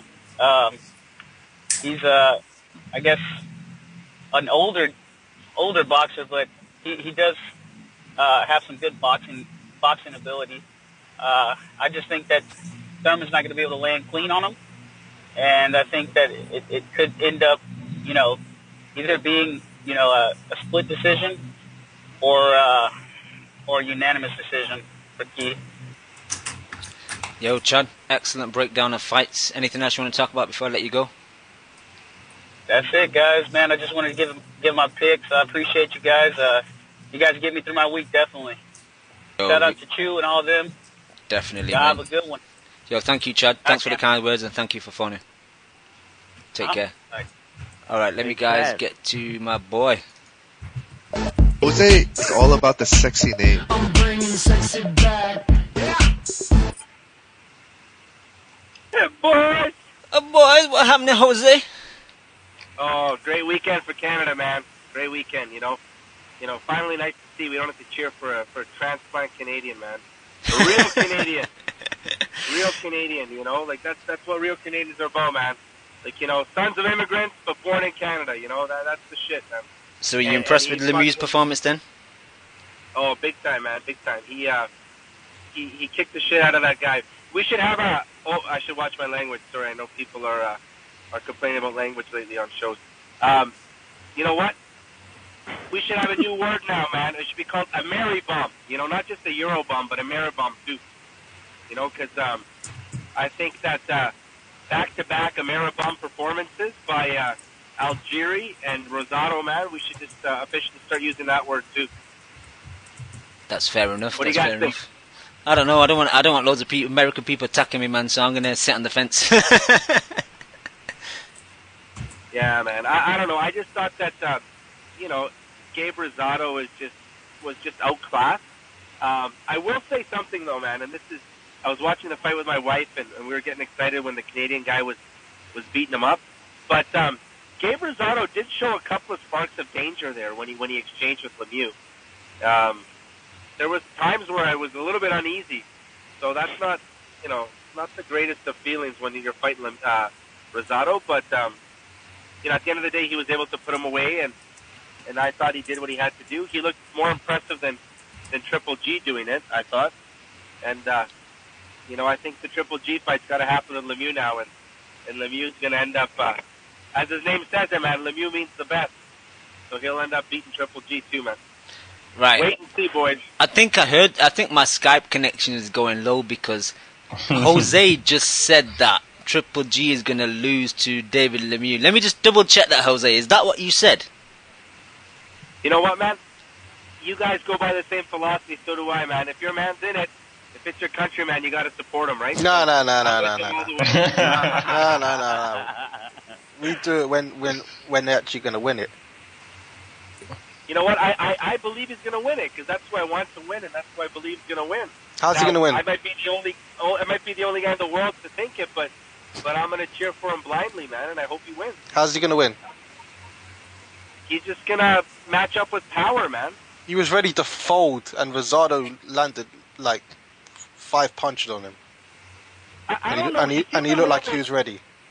I agree. He seemed a little bit weird, but I don't know why. Like, he just seemed a little bit strange. Like, his eye was bugging him a bit, but his eye was fine. He was kind of pawing out his eye a bit. He's a little bit different of a fighter. He's only 25 years old, right? So, I mean, he's got a lot of upside to him. You know what it is? It's that Rubio's got his soul, and he hasn't got it fully back yet, so when he has flashbacks to that knockout, I think that's what it is. Well, you know what? At least he brings something intriguing that other opponents haven't brought when they fought Triple G, right? So, I mean, he seemed like he had enough versatility. He has power. He's young. He's got a lot of upside to him. If he wins, he's a superstar. So I like the matchup, man. I think it's more exciting than the other bums that Triple G's been fighting. And go ahead. I'm sorry, Jose. No, I was gonna say I'll give him that, man. That you are right. That I like that he's gonna bring that into the Triple G fight. That he's not gonna be fucking scared. He's not gonna care if he gets knocked out. He's gonna actually try to beat Triple G. Other than the other guys that face him, they go in defensive mode as soon as the bell rings. Yeah, man. I think he's not afraid of him, and I think a guy like Lemieux. To be honest with you guys, just so you guys know, no one in Canada even knows who the fuck Lemieux is. He had the biggest fight of his career, the biggest win of his career, maybe on such a huge platform, and he didn't even make, Sports Center here, right? So, I mean, no one knows, no one cares. But, I mean, if he can beat a guy like Triple G, then he puts himself on the map. So, I mean, it's an exciting, opportunity for him, right? Yo, Jose, but I think that he's already in the map because, the division is not very deep. We always talk about this subject when we're talking about the middleweights, but I don't know, like you said, I think that, Rosado shows, put some danger when he was fighting against Lemieux towards the middle rounds, but I don't think that was Rosado credit. I think that it was more of Lemieux gassing out in the middle of the rounds and, trying to rest a little bit. And I don't think you can, have that type of attitude when you have in front of yourself a Golovkin type of fighter, So I think it's very difficult for him. He always end up his fights, all marked up in his face. You could see that. And even Rubio, who is I don't think that he's a big puncher, made his face look like a mess. And also, Rubio is not a fast or, that type of fighter. And I think that Golovkin is 10 times better than Rubio. I don't think that, if I would be his advising, or I'd be part of his team, I will decide not to take that fight right now because like you said, the guy is 25. He can build up his career, fighting different type of fighters and eventually get to that Golovkin fight. But right now, I don't think that he will possess, that type of danger. We thought the same about Curtis Stevens' power, and we saw how that went.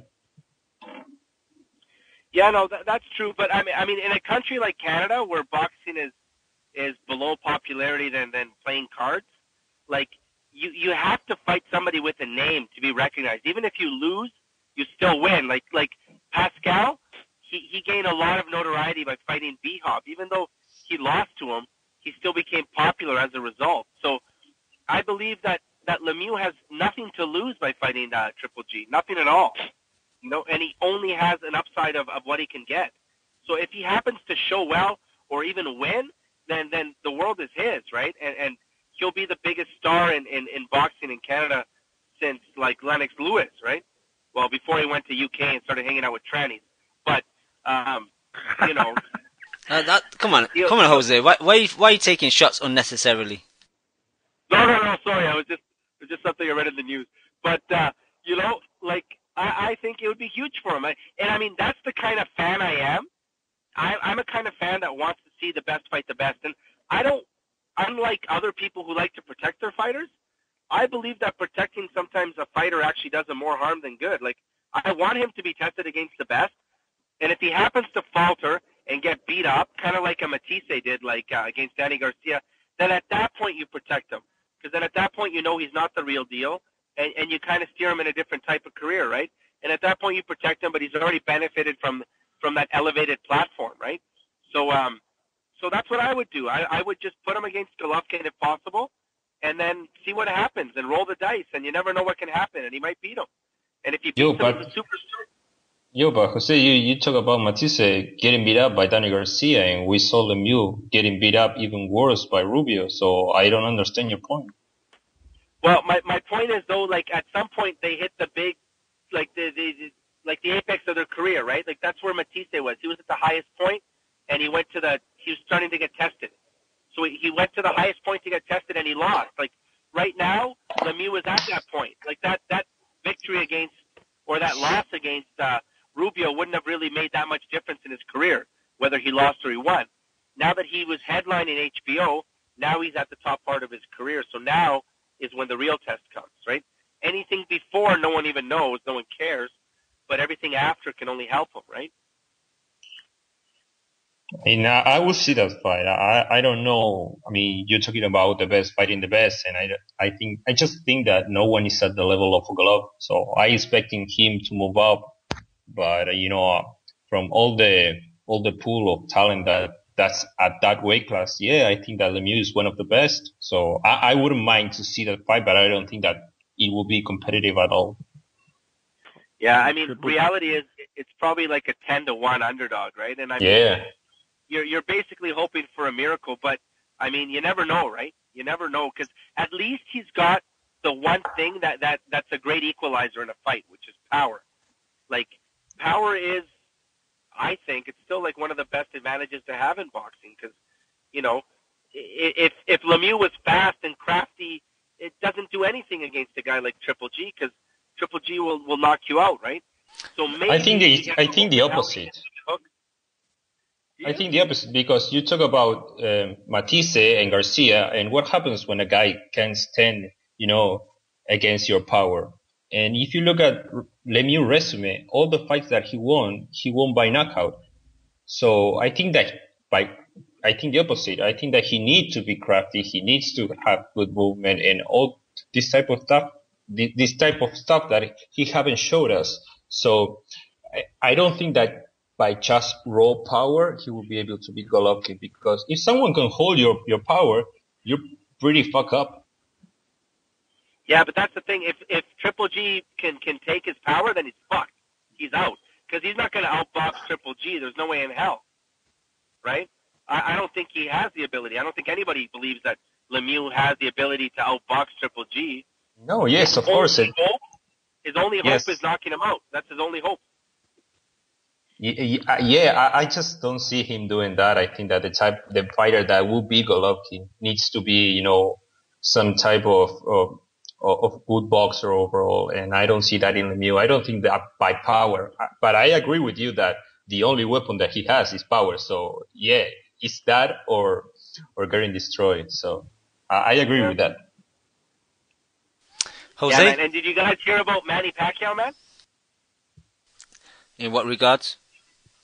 His name isn't even Manny. It's Emmanuel, man. Yeah, of course. Did you not know that? No, that was just a joke, man. That was terrible, Jose. But Jose, shout out to Gil. Did you guys not hear Floyd Mayweather say that like 5-6 months ago on Twitter when he was saying that? No, I don't really. I don't follow Floyd Mayweather on Twitter, to be honest. I don't really bother about what he's saying. But Jose, I got some question for you. Shout out to Gil. You had a little side bet with Gil. How did it work out? Did you win? Did he win? And what were the forfeits? No, it was basically we had the big fight, which was the Rosado versus Lemieux, and then we had the other undercard, which he picked. He won, but the undercard was just for like swag. But the main event, he actually lost $50, and he had to cut his eyebrows like Gabe Rosado, like when Gabe used to rock the pencil thin eyebrows. So. Has he done it yet? Yeah, he's going tonight to the esthetician to do it. So look out on Twitter for some selfies from Gil. From Gil, man, yeah. Okay, the last thing, Jose, are you on the show on Friday for the Kimo special? If not, do you want to give us your thoughts about any of the main fights next weekend? Okay, I'll try my best to call in, but I'll give my picks just in case. I'm really excited, actually, about the Khan Alexander fight, man. I've always been a big Khan fan, so I'm hoping that Amir King Khan is going to take care of business and beat Alexander. And it's a tough challenge, man. Very tough challenge for him. I think Alexander is a lot better than people give him credit for. And I'm hoping that he wins. I have no clue how he'll do it, but I'm picking Khan to win. And then from there, the other fight is Bradley against Chavez. And I hope Bradley wins there as well. I think, in my opinion, Chavez is like a bomb. He's no good. And it would be sad to see like a pound-for-pounder lose to a fighter like Chavez, right? As good as people might think Chavez is, he's not at that level. He shouldn't be at that level. And if he beats Bradley, I think it's kind of sad, you know? So I'm pulling for Bradley, too. I hope he wins. Jose, what about the guy that you wanted to try and sell your wife to? Oh, yeah, he's my boy. I'll cheer him on, but I think all those other fights, man, every single one of those fights, that's what's wrong with boxing, you know? You have all these big stars on one card fighting against no-names, right? So, I mean, this is, I think, an argument I had with somebody before. Like, if you're already spending the money, why not mix them against each other, you know? I don't understand. Nah, I think you're being unfair. I think Bundu's earned a shot at a decent opposition, and you know, because even though you guys in the States and Canada and North America have not really heard of Leonard Bundu, like he's put in his dues, and you know, he's gone away from home and got wins. He's undefeated. He's I think he's 40 or just over 40. So you have to give Leonard Bundu his props, man. 40 fights or 40 years old? Age, yeah. I'm sure he's either 40. Oh, man. Both. If he's 40, he should be working the corner, man. He shouldn't be fighting. No, too old, man. This is the thing. If you're at 40, reaching the top of your career, you're like no good, right? Like he should have already been world champ. He's had like no, but he started late. To be fair. Yeah, I mean, all the best for him. Then I wish him luck. I hope it's a good matchup. Like I would love to see Thurman challenge, but I honestly think all those fights are all just showcase fights. And I mean, like I said, it's kind of what I don't like about boxing. I don't like showcase fights because it happened to Broner, right? And now everyone thinks he's a bum because when you fight these showcase fights, you have nothing to win, and you can only lose, right? Like nothing positive comes up of a showcase fight. Okay. So that's it. Cool, Jose. Thank you for phoning in. All right, boys. Thanks, man. Take it easy. Jack, I know you're still on the line. I don't know if you're ever going to phone in again, Jack, so do you want to give us your thoughts on the upcoming week's fights? Yeah, man, I might phone back in, Cam. You never know, mate. You might get lucky. I think Amir Khan's going to win, hopefully, anyway. I hope he wins. I think he's going to jab and grab his way to victory. I think Devin Alexander is a good boxer, though, like Jose was saying. Or Jose, sorry. But yeah, Amir Khan should have too much for him. And I really do hope he wins, because I want to see him versus Kell Brook. And I think if he loses, then that'll never happen. So, yeah, and I think I agree with you, Cam. I think Bundu is a good boxer. Like, we've seen him, obviously, because he's boxed in the UK a couple of times. Yeah. And, yeah, I think he might go the distance with Thurman. I'm not sure. I've never seen him, like, take a massive puncher on, because you can't say that about either the guys that he's fought in the UK, can you? No. But the fact that he's undefeated, the age he is, that, like, and he obviously hasn't had it easy his career. You know, he's a guy born in Sierra Leone, come over to Italy as an immigrant who's come up hard there. I guess, you know, I can't expect him to be given all these fights easy. So I think he'll last a distance, and he might show Thurman, you know, a new trick or two. Thurman might learn a lot from this fight. Yeah, because every time I've seen Bundu, I've enjoyed watching him. Just because he's quite awkward, man. Like he's quite awkward to. Yo, I got someone calling up. Let me add him to the call. But yeah, going back to Bundu, he's just styling, and he switches to southpaw quite a lot as well, which really helps him. But yeah, let me get this person on the line because they got a lot of background noise. Just know I got my eyes on you. I got my eyes on you. What's happening, Ness? Everything that I need, I want your heart, love, and emotion endlessly. I can't get over you. Yo, Ness, you need to go on there. Talk the intro. Heart, love, and emotion endlessly. Kimo is a loser. Yeah. What up, people? Yo, what's happening, Ness? You killed it with the intro there, Ness. I know, man. Acapella, baby. Yeah, what's happening, Ness? How you doing? I'm good, brother. I mean, I had to call because I heard you guys talking about Bundu. You know, I got called talking about my boy. He gonna knock out Keith Thurman. Shout out to Wood, who called him Bundini or something like that. Bundini. Yo, so what's going on, man? What y'all talking about? We were just going to kind of wrap it up because we got a Kimo special on Friday to talk about the upcoming fights. So, but Ness, you talk about anything you want. You got the flow. Oh man, Rosado, man. We're gonna have to say goodnight to Rosado, man. We've given him too many passes. He just can't get it together, man. I don't know. I mean, even Karras gets more wins than this guy. Does he not give us exciting fights, though, Ness?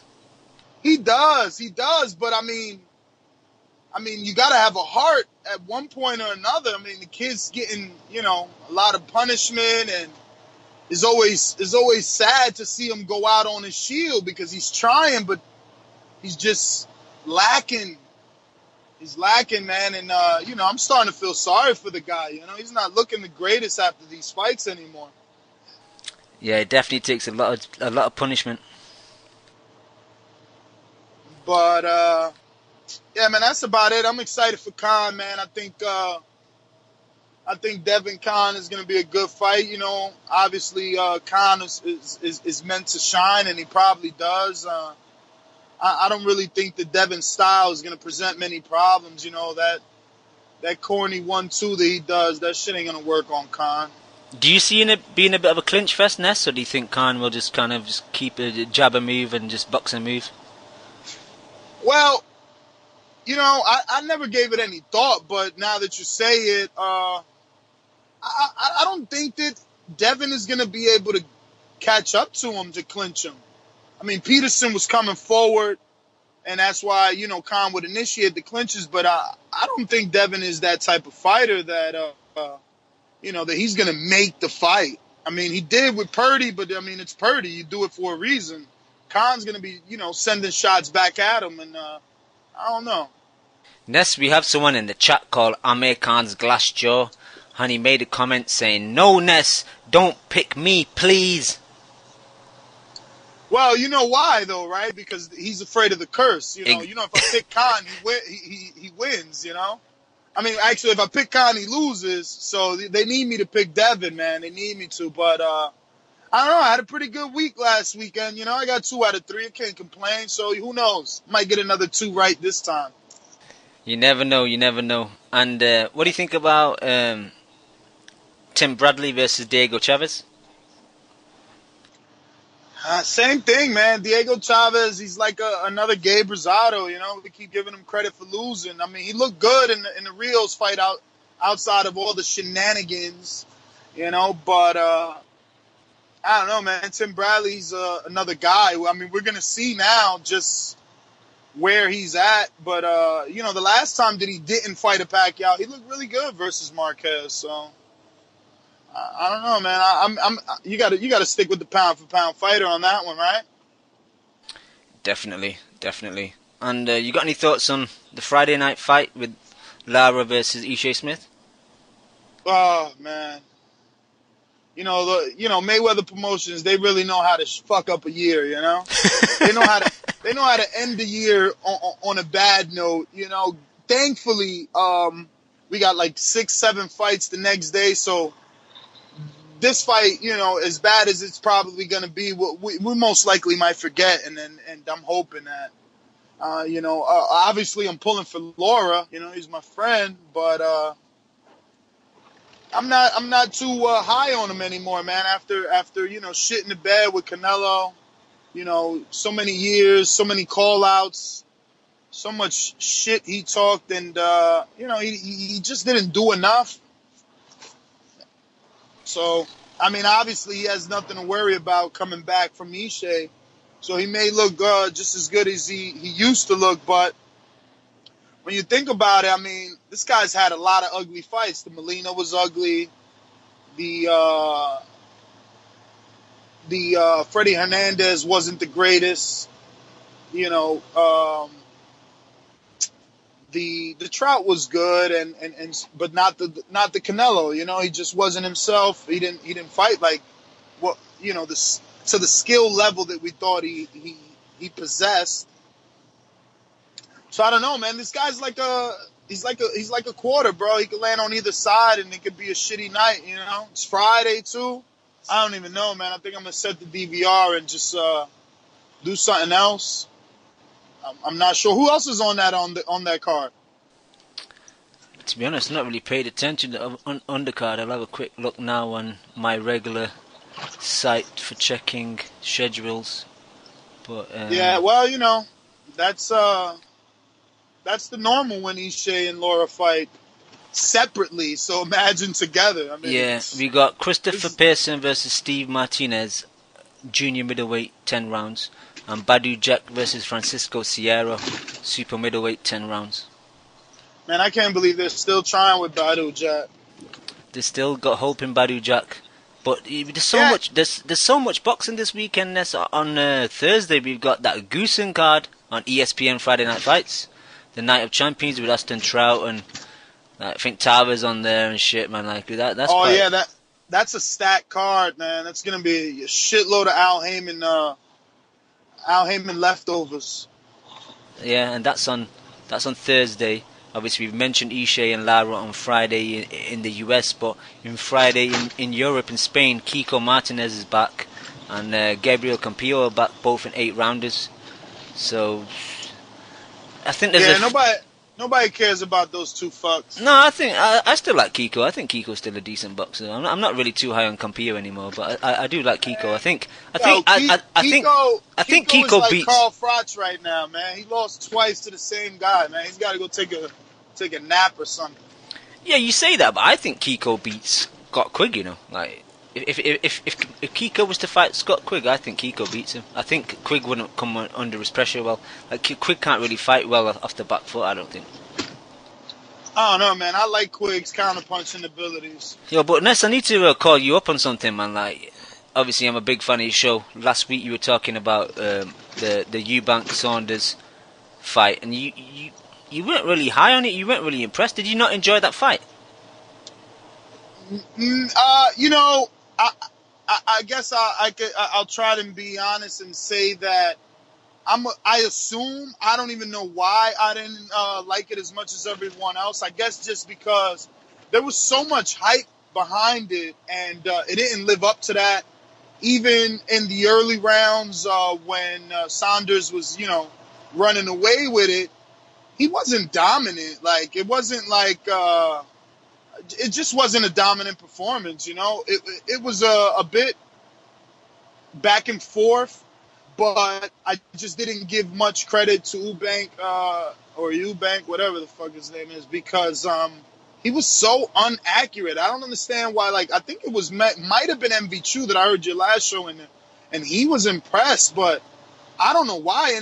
And not just him. I mean, a lot of guys were impressed with Eubank, talking about, in the second half he was coming on. But I mean, you guys not you guys, I'm generalizing here, but at the end of the day, people give credit for aggression, but it's ineffective. He wasn't landing anything, and he was so wide with his shots. He just looked like a real amateur that didn't belong in there. I mean, Saunders didn't look greatly better, but he definitely showed that he was on another level. And, I was impressed with Eubank with taking the fight, his confidence, so I just expected so much more.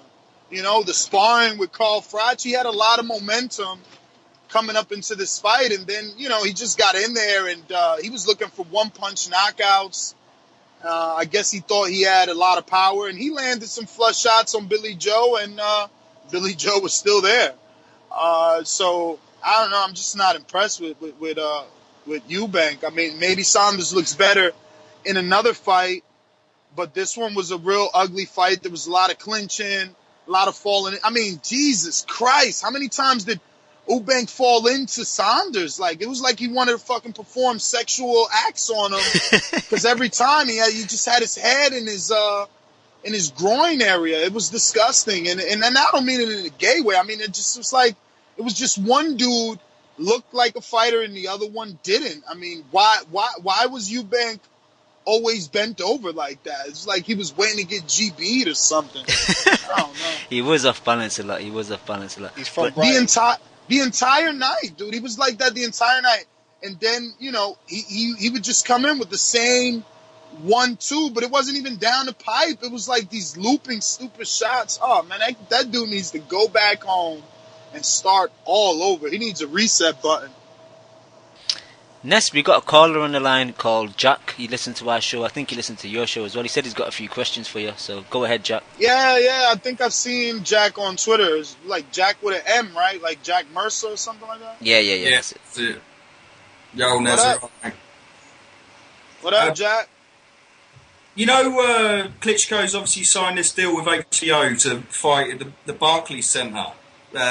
And everybody's talking that it's going to be Bryant Jennings. But you did that interview before, and Jennings said he's going to sit on his hands until he gets the Wilder-Stiverne winner, right? So I was just thinking, surely that's a better deal for him to fight that Wilder-Stiverne. He's actually got a chance against one of those two, and he's got no chance in hell against Klitschko. So surely he's not going to take that fight. What do you think, Nez?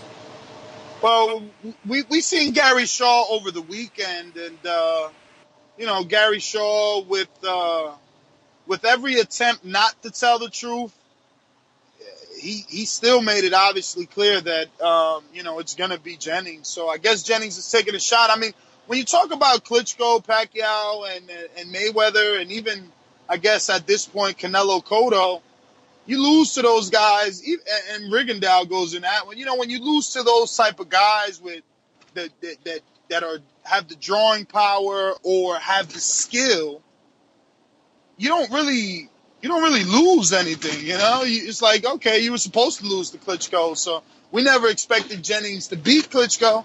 So if he goes in there and he wins, then he's the next hot bag of chips. And if he doesn't, he's just another victim that we don't care about. I mean, Chisora lost, everybody's lost, and they get big fights again. I mean, so Jennings taking a shot now and getting that money early, I don't think he says no to that.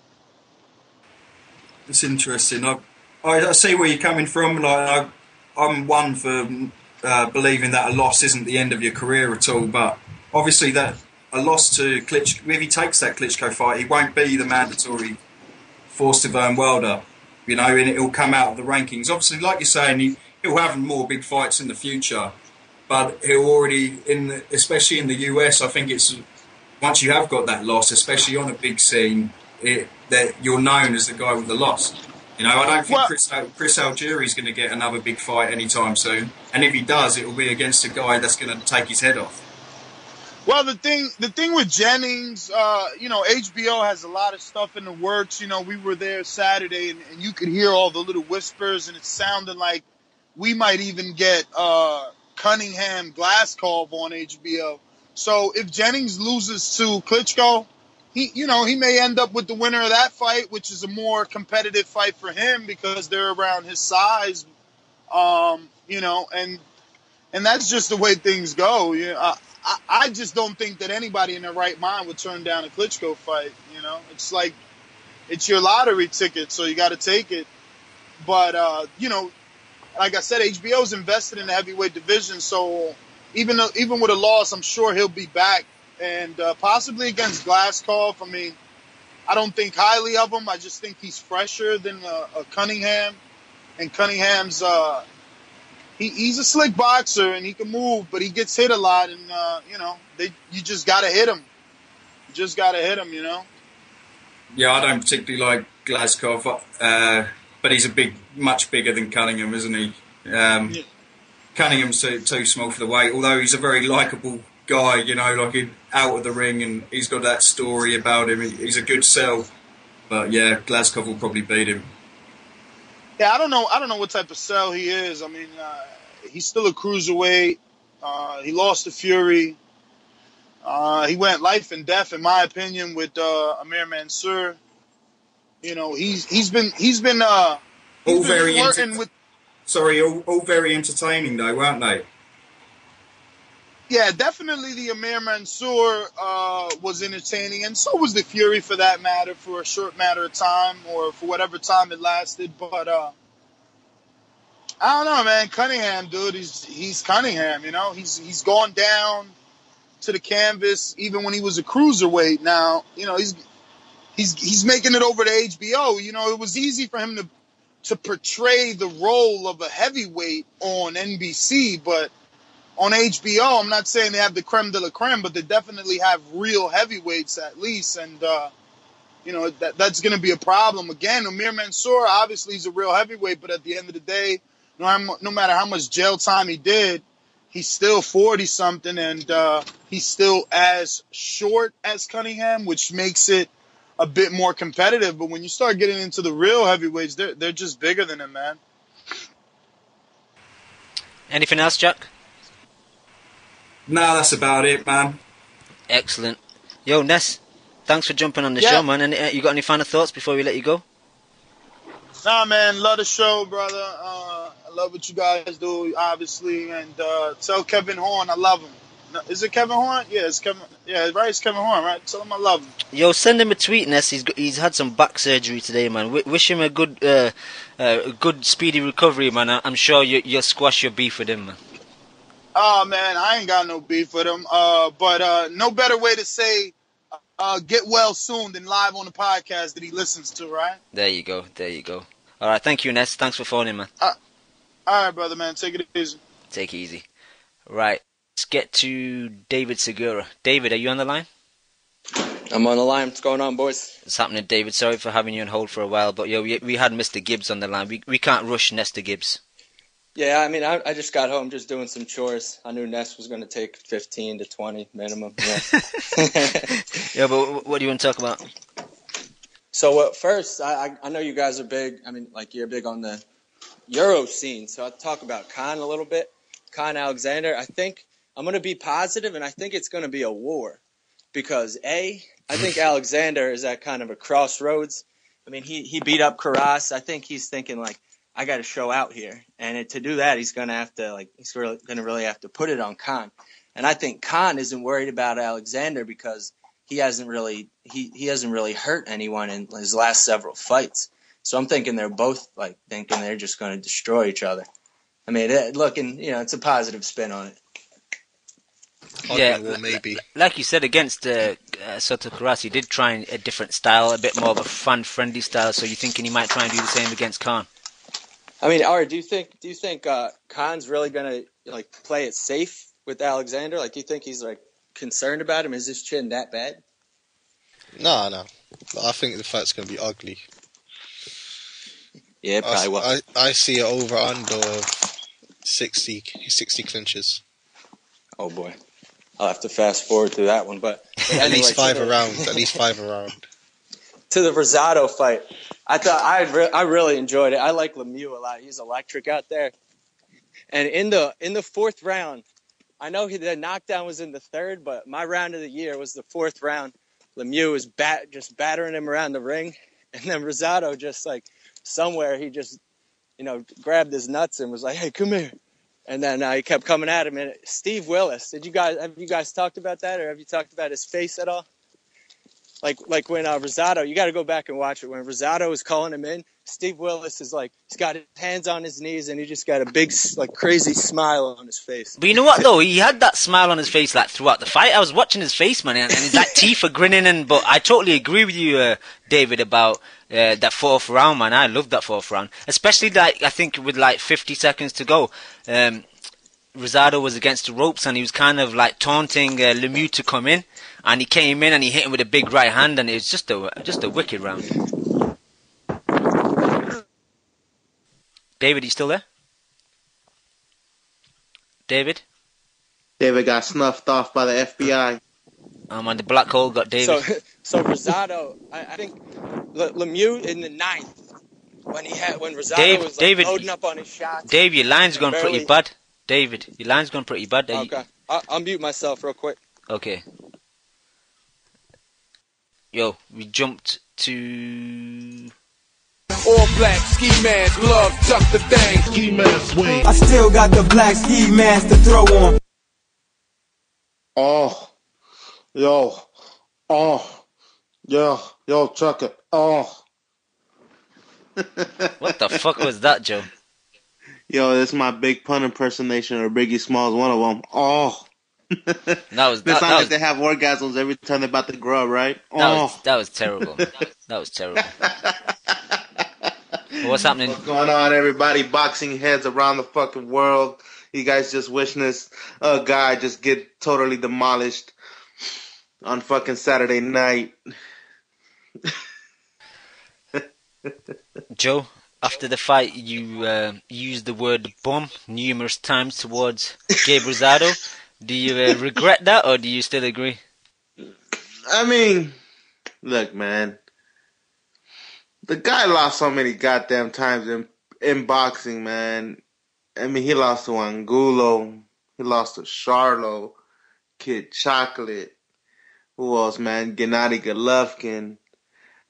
Just recently, David Lemieux.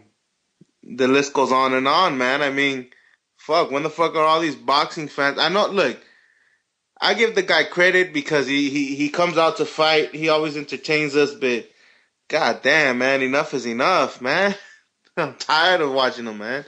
And the only reason why he's getting momentum was because of the whole BKB bullshit, right? But people need to understand that this shit isn't like all the way boxing, man. I mean, you're just putting a fucking circle like two pit bulls and just going at it, man. Eventually, one of you guys is gonna fold, you know. So it's no surprise that either him or Brian Vera were gonna get like knocked out, you know. So I mean, people were writing off that shit, which is funny as fuck to me, because I wasn't picking Rosado. That's for goddamn sure. Do you see Lemieux doing anything against Triple G? Or do you see him getting knocked the fuck out?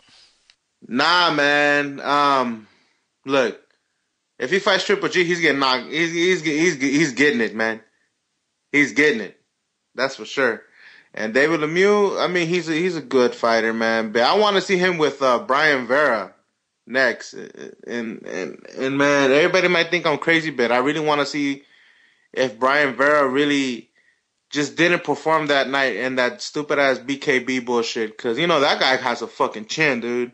He went to war with Chavez on the second one and on the first one. You know, so I want to see Brian Vera back in the ring, man, and I would like to see him against David Lemieux, to be honest with you.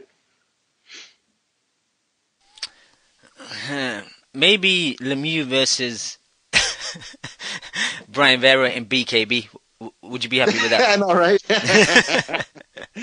Fucking David Lemieux probably knocks him out too. Yeah, exactly. But Joe, are you going to jump on the show on Friday, or do you want to give some of your picks now? Nah, man, I'm gonna stay on right now, man, just for a little bit. I wanted to talk about a little bit of the undercards for Saturday. And the fights for like Bradley. Man, that one's gonna be good, man. Him versus fucking what's his bum's name? Diego Chavez. Chavez Jr. Diego right? Chavez. Chavez, yeah. Man, look, man. I don't know what to tell you. Chavez, he better come boxing, man, because if he comes playing that dirty bullshit, I never want to see him again on my fucking TV. He could go fight over there in Argentina for fucking crumbs, but shit, if he comes playing that dirty bullshit, man, he better not even come back to my airways. That's for goddamn sure. And you want to? Yeah, go on. Yo, I'm back in. So Joe, I think to your comment about Bradley Chavez, there's no way Chavez tries to get dirty because Bradley is the best at just throwing his head right at your face and making it look like an accident. He's got the hardest head too. So he'll catch him once and Chavez will stop messing around with him. Hell yeah. That big ass forehead. Yo, and then one more thing. How about in the 9th round, that last shot that Lemieux hit Rosado with? I rewound that like 5 or 6 times, and I was watching. It was like a 6-inch punch, and the way how easily he torqued his body, it was like there was no effort at all, but you could tell there was a lot of velocity on the shot. I thought that was pretty sweet. Like that was my favorite moment of the fight. Kind of showed that he's really got a lot of talent. I'd consider power talent. But then to the point, I don't think he should fight Golovkin. I think that's bad matchmaking for him.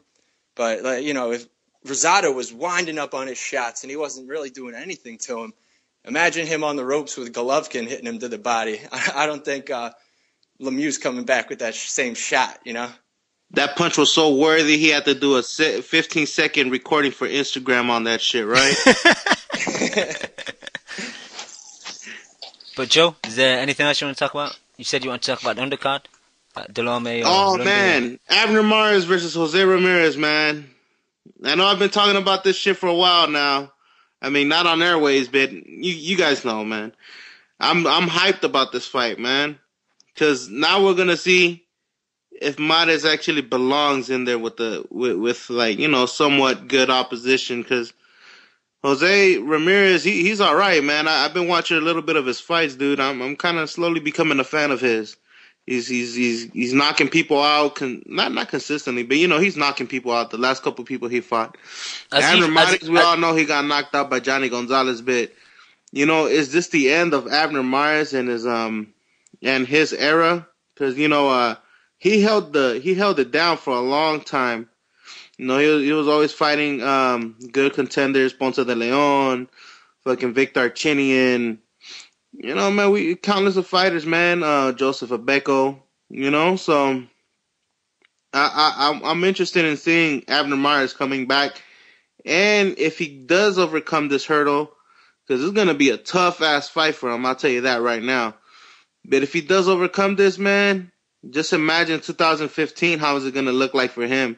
Now that Golden Boy and Top Rank are finally working things out, maybe we could see the fight Nonito Donaire versus Abner Mares. Who knows? Everybody's been always waiting for that fight. I know, but will it have the same kind of shine as now than it would have previous years? Because obviously Nonito, even though he's my boy, he's gone downhill, man. So are people still going to look forward to it as much? Hey, but hasn't Mares too? I mean, after the Johnny Gonzalez fight, everybody was already writing him off as a bum. So, it's a good fight for both of them if you think about it. These fighters should have been fought a long time ago, and now that if the opportunity comes, maybe they could become a star once again. No, that is true. People have written Mares off, especially when the rematch with Gonzalez was set up and then it didn't happen. So a lot of people looked at him maybe ducking Gonzalez. So I don't know. I'm a big fan of Mares. He's 3-weight world champion and and then think about it also. Nicholas Walters is there too. Gradovich is there. Lomachenko. Lee Selby. And then you have Lee Selby. I knew you'd say her when I mentioned the UK guy. Lee Selby. The Welsh Mayweather. Next IBF champ. Leo Santa Cruz is there too. You know No. Leo's in the weight class below. He's a super bantamweight. Yeah, but they said that they'll work it out to like try to see if they could do the fight and do it in the Staples Center. So that'll be pretty dope. Oh, that'd be good then. And then you have Rigondeaux there too. Man, there's a lot of fucking possibilities with Mares for 2015 if he overcomes this fucking hurdle.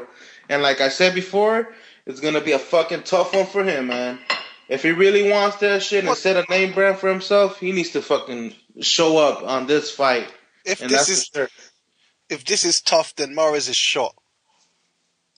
I don't think this is going to be tough because this guy Lomachenko took this guy out in his debut. I was going to say he stopped him with a body shot, and I think so. And this guy's not fought since. That's the thing. He has to do it in a better fashion to see that, to prove to people that, hey, I might have just taken that one L, but I'm still here. He has to finish him off better than Lomachenko did. Okay, what if he beats him easily on points? Is that suitable enough for you, or do you think he has to stop him?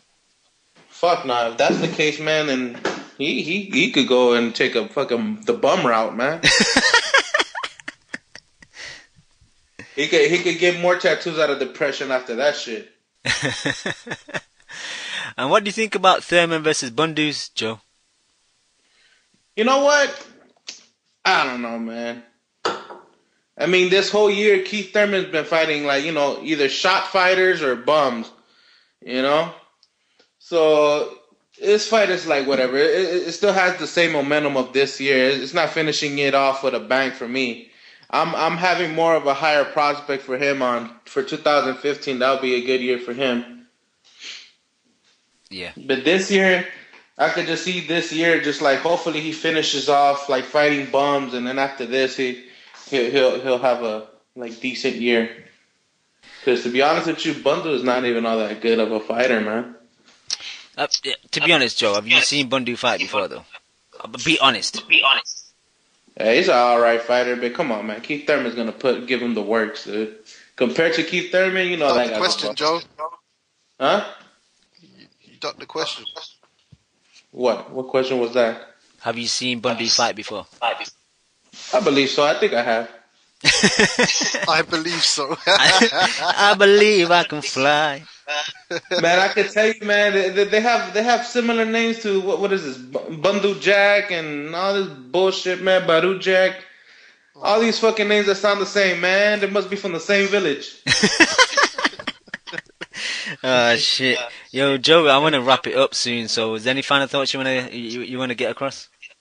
Man, you motherfuckers better tune in to the Boxing Coalition on the Kimo special. We're going to be shitting on Amir Khan. We're going to be shitting on Timothy Bradley's big-ass forehead. We're going to be shitting on Diego Chavez's dirty tactics. If you want to fucking get a good laugh, you motherfuckers better tune in. I don't think I'll be using that advert just because of some of the things you said, Joe. Joe, we're getting some feedback off your mic, so just mute yourself, please, yeah? Fucking Devin Alexander posting videos on Instagram thinking he got speed, but those shits are moving at 2 miles per hour. So we'll see, man. We'll be shitting on all of them motherfuckers. So you motherfuckers get Skype at Boxing Coalition and get involved in the motherfucking show, bitches. Yeah, that's a nice outro. Right, Ari, before we go, quick mention of the Prediction League. You and me didn't really have great weekends this week, and I think Marshy closed in on your lead, if I'm not correct. How many points did you get this week? 78 or something like that? I don't know, to be honest. Are you that far ahead that you're not even worried anymore? Ari's that far ahead, he's not even bothered anymore. Yeah, I'm like Chelsea. You got 78 points this week. Overall, you got 918. Marshy got 148 points this week. Overall, he's got 874. So, if you have a bad week and Marshy has a good week this weekend, there's a lot of fights in the Prediction League. I think there's 8 fights to predict. You could get dropped into second place. And also for everybody that that's just tuning in or just finding out about the Predictions Leagues, don't get discouraged, man. Make yourself an account. Join us, man. Join us in this fantastic thing and brag about it, about your position in this fucking thing. We're going to be resetting, I believe, the New Year's. Am I correct, Cam? Yeah, we'll refresh start in January. Yeah, so, we're going to reboot. So everybody, that hasn't had a chance and is tuning into the show either right now or later on, catching it on downloading it or whatever, you guys just make an account, man. It's not that hard. Make an account, join the Predictions League, create your own league. Let's go head to head. Let's make this a fun 2015. No, Joe's definitely right, because a lot of people are saying to me on Twitter, I'll join in January when you reset. But again, people might forget in January, and they might miss a few weeks of predictions, and then think, oh, fuck it, I'll wait now until April or May. So just join up now, and then you got your account, you figured out how to put your predictions in, and when we refresh in January, you'll be fine. And Mao's going to add a feature in soon. You'll see a little box rec logo when you put your predictions in for underneath the fighters' pictures. If you click on the logo, you'll be able to go straight to that fighter's box rec account, so you don't have to Google it and do it that way. It's just an easy way. It'll open another page and you'll get that person's box rec account. I'm not 100% sure when Mao's going to implement that, but it might be over the next few weeks.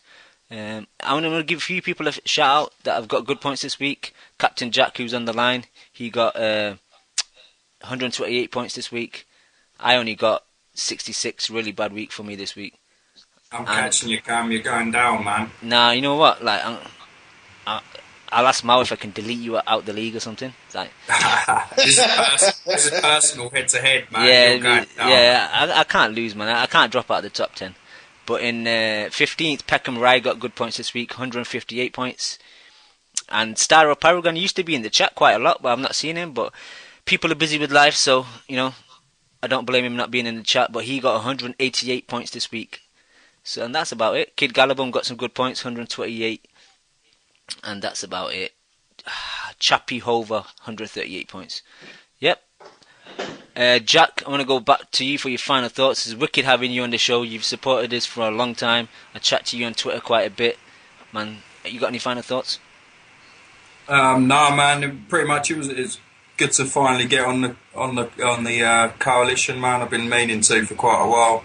Never really got round to it, but maybe I'll make it a regular thing if you don't mind having me. Yo, man, like, if you gotta have it early night, jump on in the first half an hour, get your thoughts out, and then you can just hit the sack. Yeah, that sounds cool, man. That sounds cool. Yeah, man. But one more thing is that I did see the Joseph Parker fight at the weekend, and he looked really good, man. He fought a Brazilian guy who just had his first loss against Christian Hammer a few weeks before in Germany. He'd only boxed like Brazilian bums before and knocked them all out pretty much. So, you can't really... Brazilian women in the ring? Hey, sorry? Were there any Brazilian women in the ring? No Brazilian women, unfortunately. Oh, man, then it's not official, man. It's not official. But yeah, Parker's looking good, man. Like, a lot of people are big on the Joshua hype, and just remember there's a guy in New Zealand called Joseph Parker who's just as good as Joshua at the moment, man. Same level. Let's see how he goes. Joe, quick question, Jack. Like, as a test for Parker, who would you like to see him fight to see if he's the goods or not? Lucas Brown, man, makes sense. Commonwealth defence, it makes perfect sense to me. Lucas Brown's that little step above. He's about on level with Chisora, I'd say. Why not? That's a good fight. That'd be a good fight for two Aussies. Aussie versus Kiwi, be big rivalry, big money down there. Oh, is the Parker's guy... a Kiwi okay. / Samoan. He looks, him and all his family, like he's got a big family, they all get in the ring. They all look like The Rock, man. My mistake. I thought he was Aussie as well. So he's a Kiwi mixed with Samoan. Yeah. He's Samoan, grow up in Kiwi. He's a cool fella. Is this like family, like those fat Samoans or like those buff Samoans, man? Like, there was one of them who's huge, who's like, I don't know, he must weigh like 350 pounds, but all the rest of them are like big strapping rock lookalikes. And they all do the eyebrow. Can you smell what the Rock is cooking? Yeah, they probably do. They're cheesy fuckers. They look that way. Yo, thanks again, Jack, for being on the show, man. It's a pleasure. All right, good stuff, man. Have a great show, and I'll be listening to the Kimo special on Friday. Cheers, man. Cheers. Ari, you got any final thoughts? Nah, man. I'll see you on Friday. Cool. Ari sounds depressed as fuck. Ari sounds like he's gonna like hit the hay in about 50 seconds. He's just gonna close the laptop and turn over and go to sleep. Yeah, I gotta wake up early, man. Shit. Alright, nice one, Ari, for being on the show. Joe, leave it to you for any final thoughts from the ski mask. Yo, man, the only thing I can tell you guys, just tune in Friday, Kimo special. Like I said, if you haven't did your fucking account, I encourage you guys to do it. Create it. Get involved, man. It's like a fantasy football bet. You pick your favorite boxer, you know, to win. Come on, man. You cocksuckers, man. You guys always talk about your shit and you want to gloat. Well, this is the best way to fucking gloat. Now, you get your ass in the fucking predictions league and you fucking start doing and predicting now, motherfucker. I couldn't have said it better myself, Joe. And my final thought is to Kevin Horn, get well soon, homie. And that's about it. Cam. Man, Kevin Horn, get well, man. Hopefully we see you at the club dropping it low, baby. Cam, tell them what time the show's on, because it's not on normal time, is it? Yeah, the Kimo special. I mentioned that at the beginning of the show, but I'll mention it again. It starts at 8 p.m. UK time, which is 3 p.m. Eastern and 12 p.m. Pacific. So it's a bit earlier than usual, just to kind of make it easier for Kimo, because there's a 4-hour difference between the UK and Abu Dhabi. So that's why we have it. We're international, baby. We're international. Exactly. And that's about it. Thank you for everyone for phoning. Thanks to you guys for jumping on. We'll be back on Friday for the Kimo special. You just listened to the Boxing Coalition. Oh, dude, man, I love boxing. I fucking love boxing. A big shout out to the Boxing Coalition. You're a newbie. No, I ain't new, man. If my fucking next door neighbour became the #1 flyweight in the world, you know what I'd do? I'd fucking walk past the cunt. Derek, how you doing, bro? I was physically burn you, blood. I disagree. First time I hear the show, man, it was fucking badass. Vamos a Argentina, la concha de su madre. I see the bomb in them. I get home and she's like, what the fuck? Me and the kid are here. Why don't you get home and talk to us? I'm like, man, you guys don't know shit about boxing. Kel, how does it feel to be the new IBF champion? Feels great. Do we really dive into the black hole right off the jump? I think he's hiding glass. Just to play devil's advocate. You want 1 portion of crow or 2 portions of crow? Give me 2 portions with a supersized fries and a large drink, please. I can't stand him, what? I'm Scottish. Cringe side? But you won't rush Anthony fucking fat ass Joshua, would you? He's not fat. How about you tell us what you weigh for your final thoughts? My weight? Thank you for listening to the Boxing Coalition. We are live every Monday, 10 p.m. to 1 a.m. UK time, 5 p.m. to 8 p.m. Eastern.